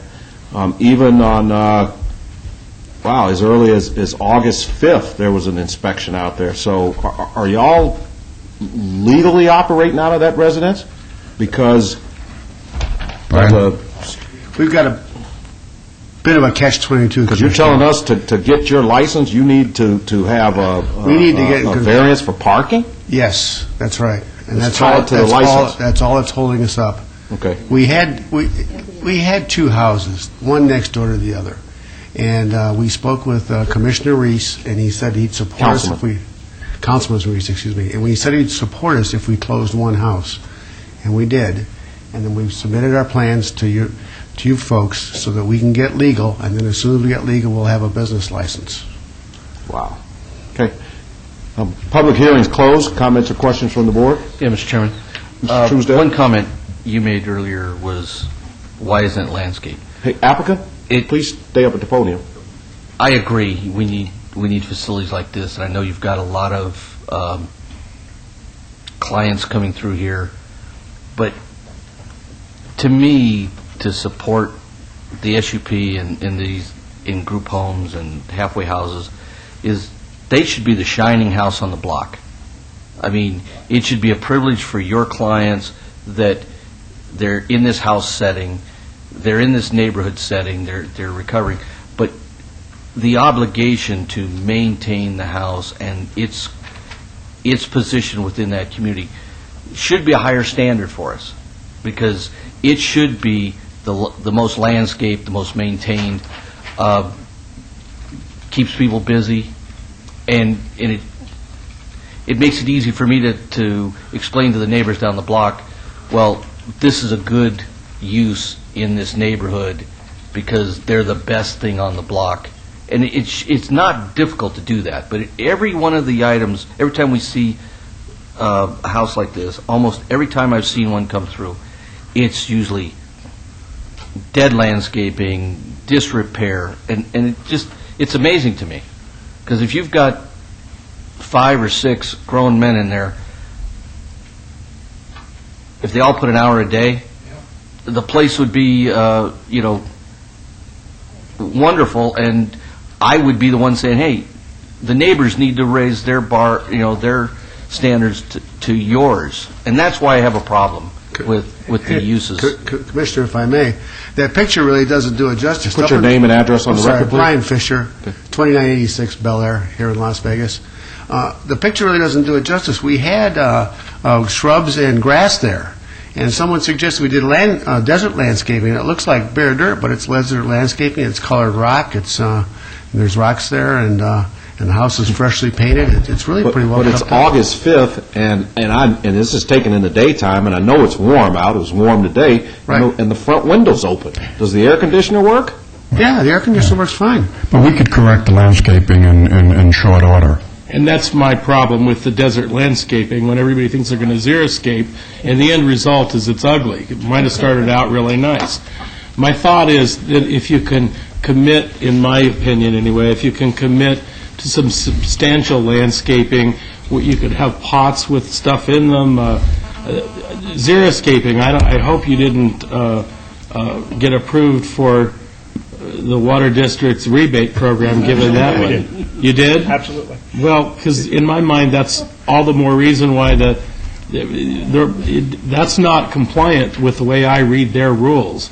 But I think there's a number of things that you can do to make it look good, and I would agree with Commissioner Truesdale. And if you would make a commitment to that, it certainly would. You would see my support. We can certainly make a commitment to that. And I also add that part of the reason for the building inspection is that our handy people do improve. The patio cover was repaired. They thought we should have a building permit. We thought it was simply a repair of a deteriorated facility, and the room that is beneath it is fine. So the men, when they're not working and they must have jobs to stay or find jobs to stay, do in fact contribute to the house. Thereby, the building permit. You will make a commitment to provide good landscaping. We will make that's not asking a lot. Okay. We definitely would make a commitment. Thank you. Thank you. Seeing no more questions or comments, I'll entertain a motion on item 30. Yeah, I have a comment. Oh, Commissioner Steinman, my apologies. I was surprised at your comment that you didn't really know much about the facility down the street. Didn't you say that? Yes. Well, it's got a sign on it. It's very nicely landscaped. It's got artificial grass. Yes. It's a very attractive facility, and I can't understand why you didn't know it was there. The sign is very recent. Oh. The man in the house told me which house it was because the care bus stops there. Well, we were aware physically of its presence, but there was nothing to identify it. And if you read the regulations, of course, there's not supposed to be. They do have a sign now that says senior age or golden age seniors. Mr. Evans, that's new. Mr. Evans just read a comment from a neighbor, and I'm going to read another one. I am the owner-administrator of the residential group home, which is only 300 feet away from the halfway house. There is already an existing halfway house for drug abusers and alcoholics without a license, which is creating problems to my old people. They can no longer walk in the neighborhood. There are a lot of traffic, especially on Wednesdays when they are having AA meetings. They don't have enough parking spaces, so they park in the streets. They are driving so fast, which is not safe for the children and old people. That's apparently why you don't get along with them. would be my guess, because they have a problem with your facility. At least that's what's stated here. And I'm not there, and I don't know what that problem is, that they can't walk in the neighborhood or whatever's involved. But something like this needs to be addressed if they feel this way. May I ask the date on that? Oh, it just came just a few days ago. August 15th. It's stamped in the city. Mr. Chairman, I don't want to argue the matter, but I would think that most of the seniors who would be living in an assisted living facility aren't probably hiking around the neighborhood to begin with. But the issue, I think, before us is it a saturation? Should the special use permit be allowed? And can we provide the parking deviation by 2 spaces?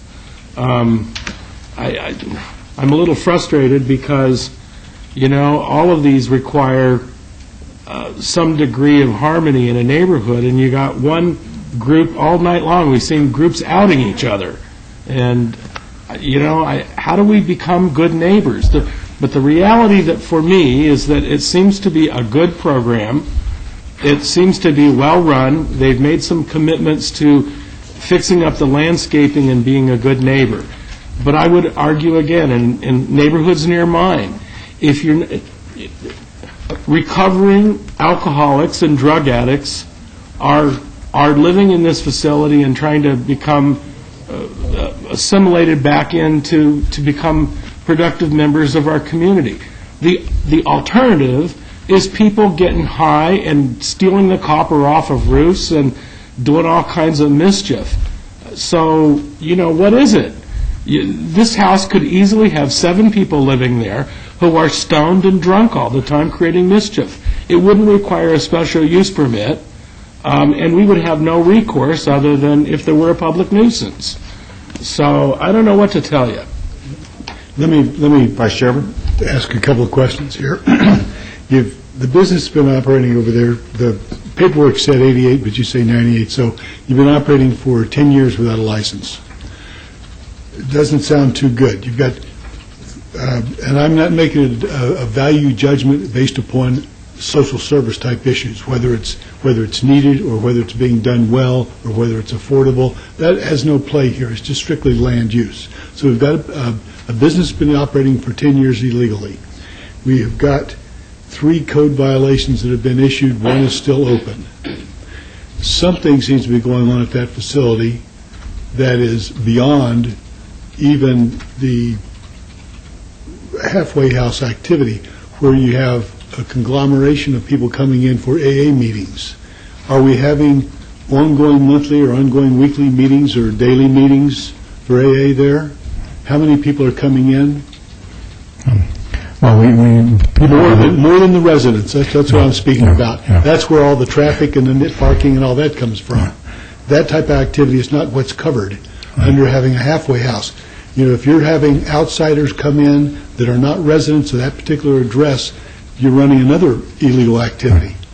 And that's where all the traffic is coming from. From the second illegal activity? There's no question that when you have the AA meeting in the house, which is important to the house, you're getting an awful lot of traffic on the street. That's what's making it doubly illegal in my mind. It's important to the house because the residents in the house are going to the AA meetings. No, that's what I asked you. Right. AA meetings that involve the 6 residents is one thing. Right. That seems an appropriate activity with a halfway house.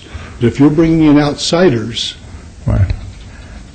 But that's a whole different story. Right. I used to have a business next door to a place that ran AA meetings, and most of the people that came to those were court-ordered, and they were just there, just sign off that I was here. They weren't there for the proper reasons. Well, I go to AA meetings there, and I'm not under court order, so there are a lot of us that... You drive? Yeah. And you park your car...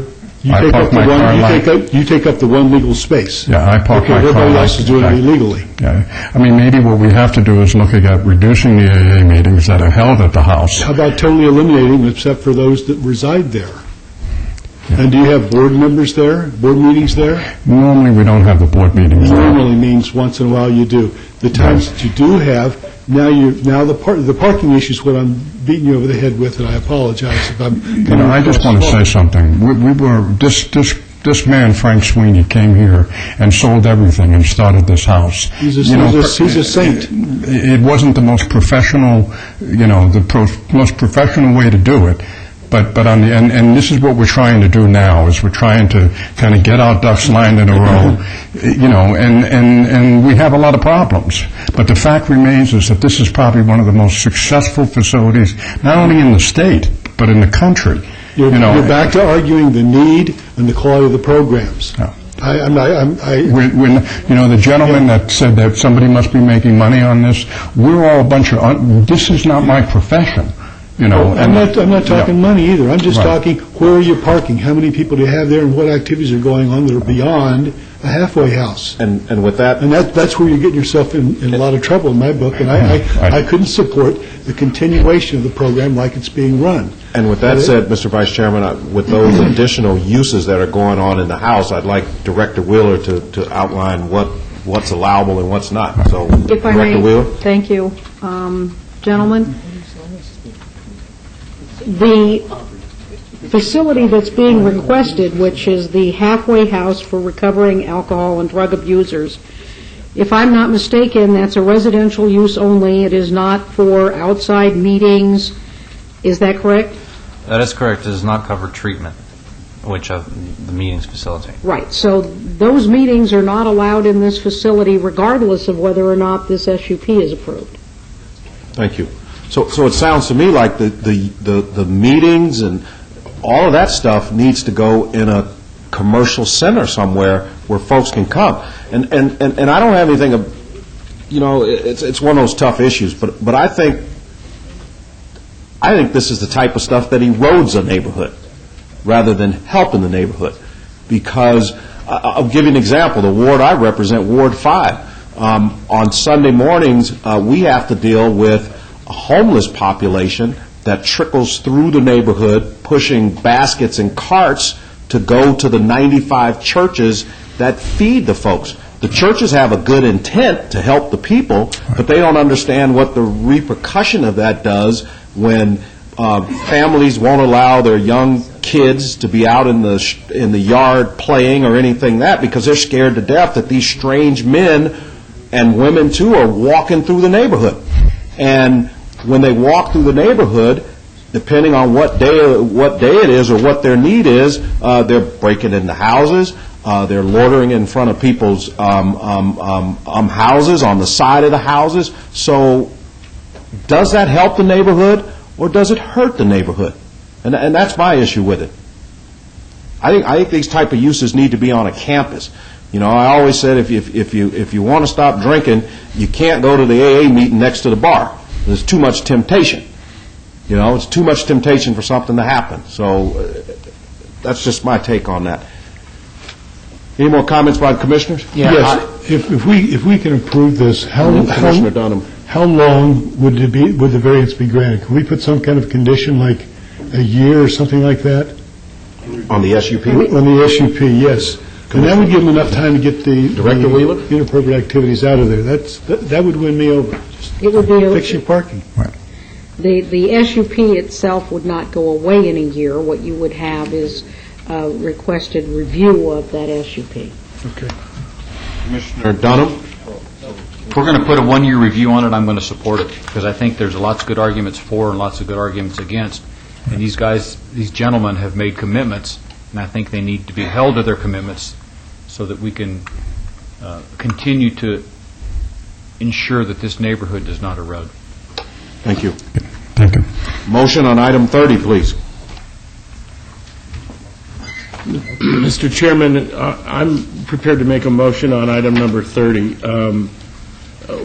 The applicant is asking for one off-street parking space where 3 street spaces are required, and my motion would be for approval of that item.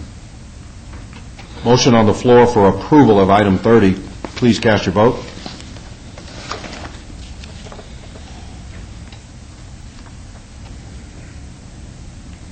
That motion has passed.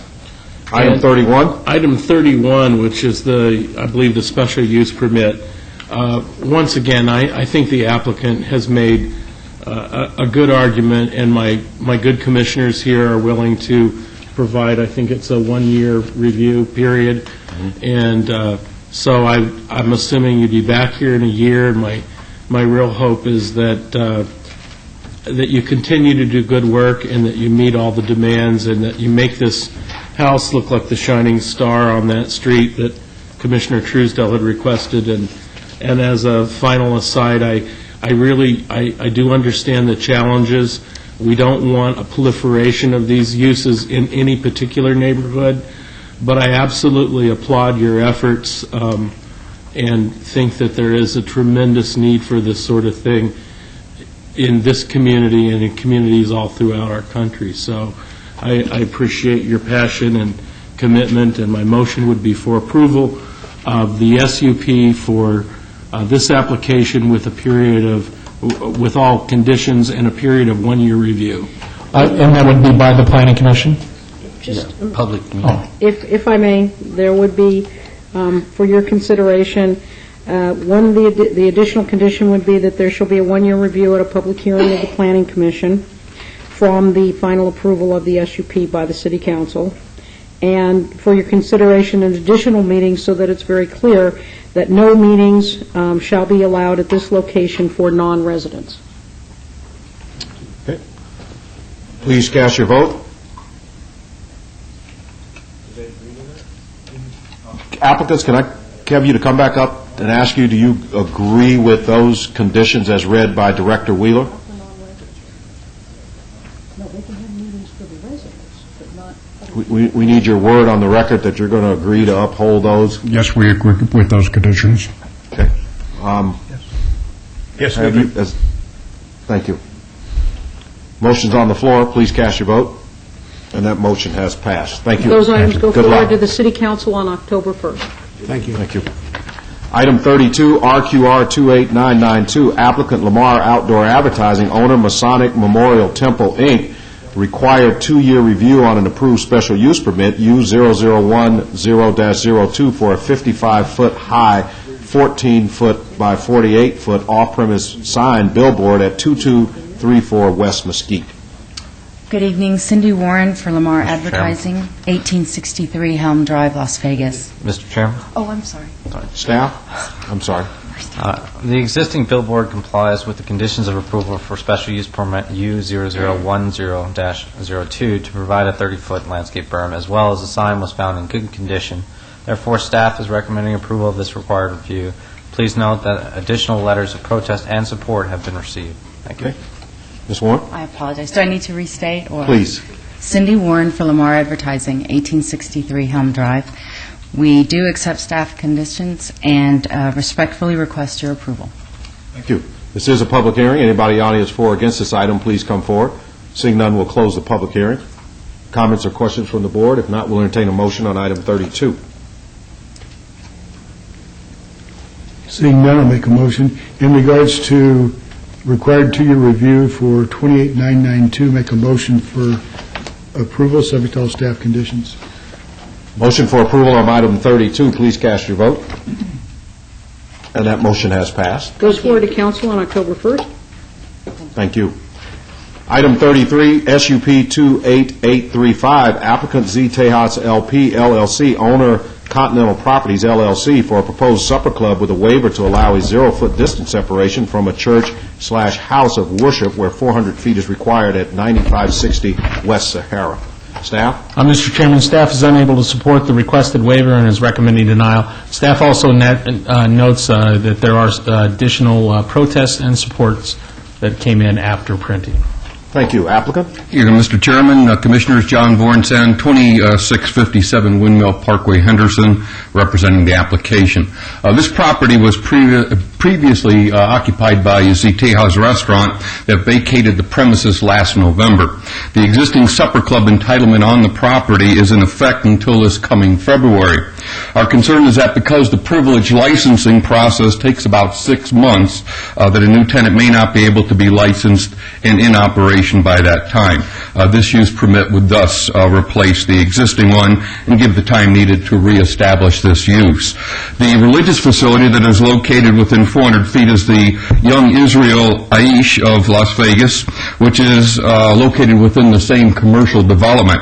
The buildings are actually separated by 370 feet, and the entrances are 425 feet apart. I met with Rabbi Wein of the Young Israel congregation. The rabbi had no objection to reestablishing a supper club license at this location, and he welcomed a new restaurant to the neighborhood. I do have a letter to submit from the rabbi for the record. And with that, we would respectfully request your approval to allow a continuance of a supper club at this location. Thank you. This is a public hearing. Anybody for or against this item, please come forward. Seeing none, we'll close the public hearing. Comments or questions from the board? Mr. Chairman, if there's no questions, I'm prepared to make a motion. No questions? Go ahead, Mr. Evans. Yes, my motion would be for approval of agenda item number 33, the special use permit. Gentleman has made a compelling argument. The motion would be for approval. Motion on the floor is for approval of item 33. Please cast your vote.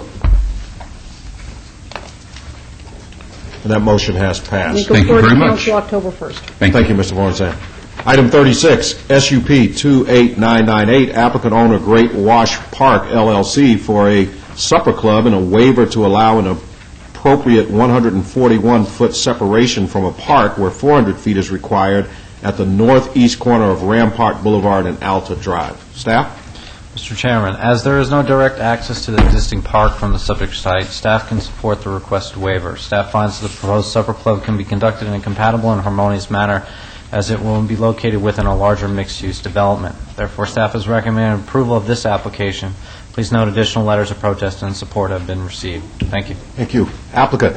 Good evening, Laura Drea Hood, 520 South 4th Street, here on behalf of the applicant. As Mr. Lowenstein said, there is 141-foot distance separation between the corner of the mixed-use parcel and the City of Las Vegas Park located here. In the meantime, there's a 600-foot fence, a 30-foot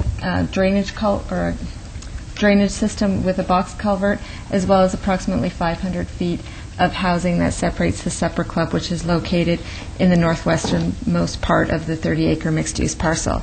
So we thank staff for their support, and we ask for yours as well. Thank you. This is a public hearing. Anybody in the audience for or against this, please come forward. Seeing none, we'll close the public hearing. If no comments or questions, I'll entertain a motion on item 36. Yeah, Mr. Chairman. Mr. Truesdale. I would make a motion for approval of this item subject to all staff's conditions. Motion on the floor for approval. Please cast your vote. And that motion has passed. Good luck. Goes forward to council October 1st. Item 37, SUP 29020, applicant Lee's Discount Liquor, owner Shadow Hills Plaza LLC for a proposed 3,979 square foot packaged liquor off-sale establishment at 10470 West Cheyenne Avenue, Suite 135. Staff? Mr. Chairman, staff finds this is a permitted use in the Lone Mountain Master Plan community and meets all of the Title 19 requirements for distance separation and recommends approval. And additionally, there are additional protests and supports that have been submitted after printing. Applicant? Hey, my name is Mark Gowler. I live 442070 Sunset Road, Henderson. I'm here on behalf of the applicant, and we're just asking for this and understanding that Mr. Lee is a very good businessman, a pillar of the community. He's very reputable. He does a lot of programs to try to keep people from underage drinking. They have all kinds of programs for that. We discussed some of those on a previous application. And they don't sell any of the individual cans of beer, the alcohol, things like that people would associate with the bums and the winos and transients. So that's not a concern, and there's no on-site drinking at all either. So we would like to request your support. Thank you. This is a public hearing. Is anybody in the audience for or against this item, please come forward. Seeing none, we'll close the public hearing. Comments or questions from the board? I just want to disclose that part of the notice area is Sun City Summerlin, and I'm on the board of Sun City Summerlin. but I don't think it's going to affect my vote. I'm going to vote anyway on this, just disclosing. Okay, thank you. Comments or questions? I'll entertain a motion on item 37. I'll make a motion on 37, SUP 29020, move for approval subject to conditions. Motion on the floor for approval. Please cast your vote. And that motion has passed. Matter goes forward to council October 1st. Thank you. Item 38, SUP 29027, applicant Easy Pond Nevada, Inc., owner Craig 95 LLC, for a proposed pawn shop with a waiver to allow a 0-foot distance separation to another financial institution specified where 1,000 feet is required at the southwest corner of US 95 and Craig Road. Mr. Chairman, due to the waiver request, staff finds the proposed use to be too intense and incompatible with the surrounding area, and denial is recommended. Thank you.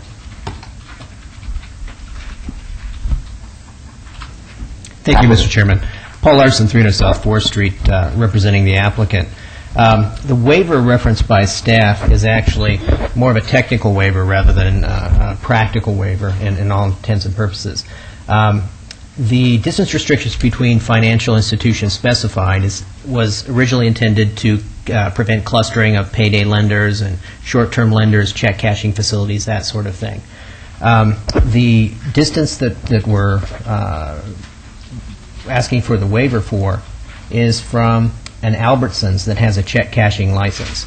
It's not a check cashing facility in the traditional sense that you see the standalone shops, or nor is a payday lender or that kind of a facility. It's simply Albertsons had the foresight to draw a license for a check cashing, and so that is what triggers our distance requirement. We have a very large center, and we have a very large lot that we're seeking to be located on, which is on Craig and the off-ramp of the 95 freeway. We'll be located on the northern end of that particular lot, so even assuming that the separation is relevant, we're separated by approximately 600 feet, as well as an existing multi-story shopping center or building that is a component of that particular shopping center. So we think that all of the basic concerns of the distance restrictions are met, both by the nature of our use and the physical proximity or lack of physical proximity to the existing check cashing facility, which is in Albertsons. And at that, we would respectfully request your approval of the application as is, and I would be happy to answer any questions you might have. Thank you. This is a public hearing. Anybody in the audience for or against this item, please come forward. Seeing none, we'll close the public hearing. I have a couple of questions, I guess. What are the hours of operation proposed to be? I don't know that, but we do have representatives, and I can find that out for you.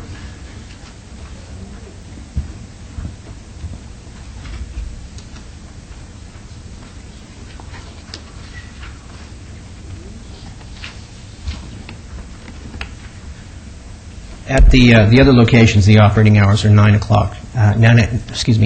to 9 p.m. 9 to 9? And that would be consistent with the other operations.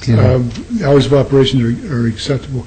I have to note for the record that Easy Pond has a reputation with Metro of being one of the most efficient and always cooperative in complying with all the rules relating to pawning of items. So your reputation helps quite a bit in my deliberations.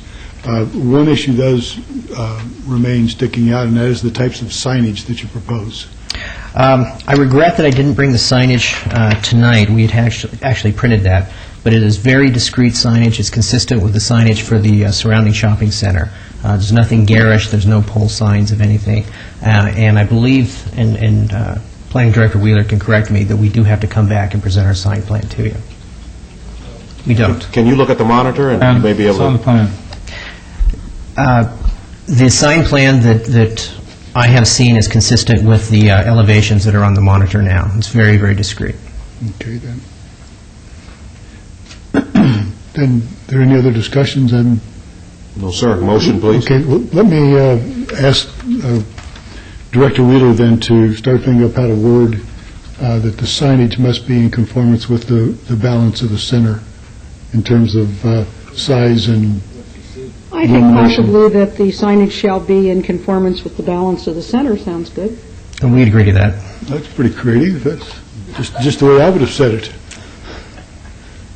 How about the hours? You putting that in? Yes, and the hours of The hours operation, of 9 to 9 operation should be restriction. limited to 9 a.m. to 9 p.m. We agree to that as well. Okay, then, having said those things, there's no further comments. I'd make a motion in regards to special use permit 29027 that we approve subject to all staff conditions, plus the one relating to 9 to 9 operations and the signage being compatible with the balance of the center. Motion on the floor for approval. Please cast your vote.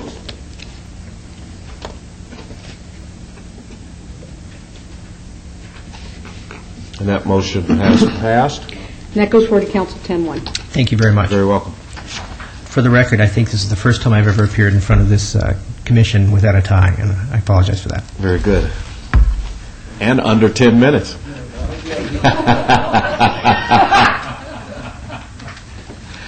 Have a good night, Mr. Larson. All right. That concludes our public hearing items. We'll move to director's business. Item 39, renotification, TXT 26651, applicant owner, City of Las Vegas, discussion and possible action to amend Title 19.06, Special Purpose and Overlay Districts, to update the design review process, revise maps, and update signage standards for the Casino Center, Scenic Byway, and Entertainment District overlays, Ward 3 Reese and Ward 5 Barlow, and to create the Downtown Gateway Overlay District. Staff? Thank you, Chairman. Director Wheeler? I just distributed a small summary sheet to you with a map that is attached to that. We enjoy this text amendment so much that we bring it back to you now for the third time. This is with regard to the signage issues on the casino area there north of our Fremont Street area. And if you can see on the map and the one that's on the screen before you, staff is now proposing a different district to accommodate the signage issues that have come before us. And establishing that based upon this location at Las Vegas Boulevard just off of the Orrin Gregson Freeway as the gateway to the downtown area. And in essence, what we're saying is the continuation of the 75%, allowing the LED that can be substituted for the neon,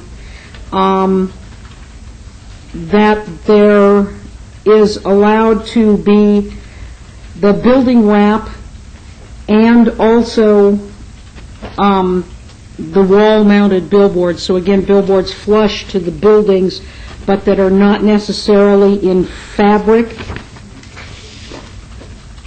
And also, we have on the second page, we're showing the definitions so that we're better clarifying what the wrap is, that it's either a vinyl or a mesh, that there are no size or height limitations, and that we're mimicking the language that is elsewhere in the downtown with regard to the encouraged for the district itself. And then on the building-mounted off-premise signs, the same 672 square feet that is allowed elsewhere in the code, that the orientation being facing the freeway, that there not be the building separation between the billboards that is required elsewhere, and that the billboards not require the same neon that is required in the rest of the Scenic Byway. One of the things that's very important to us is the very last one, and that is that all of the off-premise signs within the proposed district would require an SUP and would come before this body, and that's one of the most important issues to us. Yes, more work for the commission. So that is the summary of what we're proposing here, and again, this is the third iteration of trying to define the goals of this new area in which we anticipate development both to the west and to the east of Las Vegas Boulevard. Yeah, it is. Thank you. This is a public hearing. Anybody in the audience for or against this item, please come forward. Seeing none, we'll close the public hearing. Comments or questions from the board? Yes, sir. Commissioner Steinman. Thank you. Margot, I'd like to know, are we permitting electronic signs, changing signs, like we're beginning to see on the freeways now? Yes, you would, with an SUP, you would have to see them, and you would make a decision as to whether you think that the LED is appropriate or not. But it doesn't state that in here, that is permitted. Yes, sir. This? It is, Well, I look under building mounted, off-premises sign. yeah, the LED, which mimics a neon, may be substituted for neon. Yeah, I see that up and down in the casino overlay. Does that apply to everything that's in the building mountain signs? Is that right? Yes. Okay, all right, thank you. Any more questions or comments from the board? Commissioner Truesdale. Just one comment, only because it's referenced in here. It referenced the scenic byway overlay, and there's a portion of the scenic byway in one location of the scenic byway that I do have an interest in a property, and I don't believe this affects it in any way, shape, or form.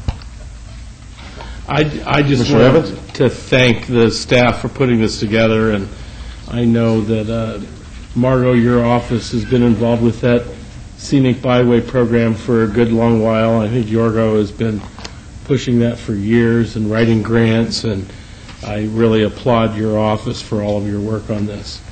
Thank you. Thank you. Vice Chairman Trowbridge? Okay. Motion on item 39? Mr. Chairman, I'd make a motion to approve agenda item number 39, TXT 26651. Motion on the floor for approval of item 39. Please cast your vote. Commissioner Evans? Yeah. Yeah, that's right. And that has passed. And that goes forward to council in ordinance form. If I may, Chairman, just one thing You may. On September 3rd, at the City Council meeting in the morning, the Planning and Development Department will be presenting to the council a resolution with regard, that is a summary of all of the energy initiatives that we have ongoing and their implementation. This has been a work in long progress, and it is the opportunity to bring forward to the council all of the various initiatives that Tom Perigo and the department have been working on. So if you have a chance to see it, that would be excellent. If not, we'll certainly make it available to the commission. But Commissioner Evans and others of you have brought up this issue, and so I wanted to make known to you that we have been proceeding, and September 3rd will finally be the bringing it all together in an energy policy for the council on that date. 9 a.m.? Yeah, it is in the morning. I think it'll probably be closer to noon than 9. And also the city's Celebrate, which is the sustainability group in-house, is the team of the quarter, and they will be recognized, again, Mr. Perigo's group, at the 9 o'clock ceremonials. Thank you. So will the Security Patrol of Sun City, just so you know, the ceremonial. Very important thing to know. Moving on to citizens' participation. Citizens' participation, public comment during this portion of the agenda must be limited to matters within the jurisdiction of the Planning Commission. No subject may be acted upon by the Planning Commission unless that subject is on the agenda and is scheduled for action. If you wish to be heard, come to the podium, give your name for the record. The amount of discussion on any single subject, as well as the amount of any single speaker that is allowed, may be limited. Mr. Farlow. Thank you. Todd Farlow, 240 North 19th Street. I've got a question that came up a little early. Maybe Dr. Lewis could go on this. When somebody gets caught with a structure that was built without a permit, and like the applicant said earlier, that he did it to increase the value of his property, does he get assessed back taxes? And if not, why not? No, I mean, Mr. Chairman. the thing is, I mean, stop these people from building without the permits. They're doing it because they're getting away, they're not paying taxes on it. So my thing is, if they're still subject to the tax, maybe it would do. But is this what they do? Mr. Chairman, What's your comment, Mr. Lewis? I'm afraid I do not know the answer to that question. Anybody? But That's a homework assignment for Mr. Lewis, Mr. Farlow. Thanks. Since school has just started, and we'll have an answer at your next Planning Commission meeting. and I'll be back in mid-October, so I'll get with him then. This may require him to go abroad to get the answer. With that, the meeting is adjourned. Would you like to go to Europe, Mr. Jim, to get it?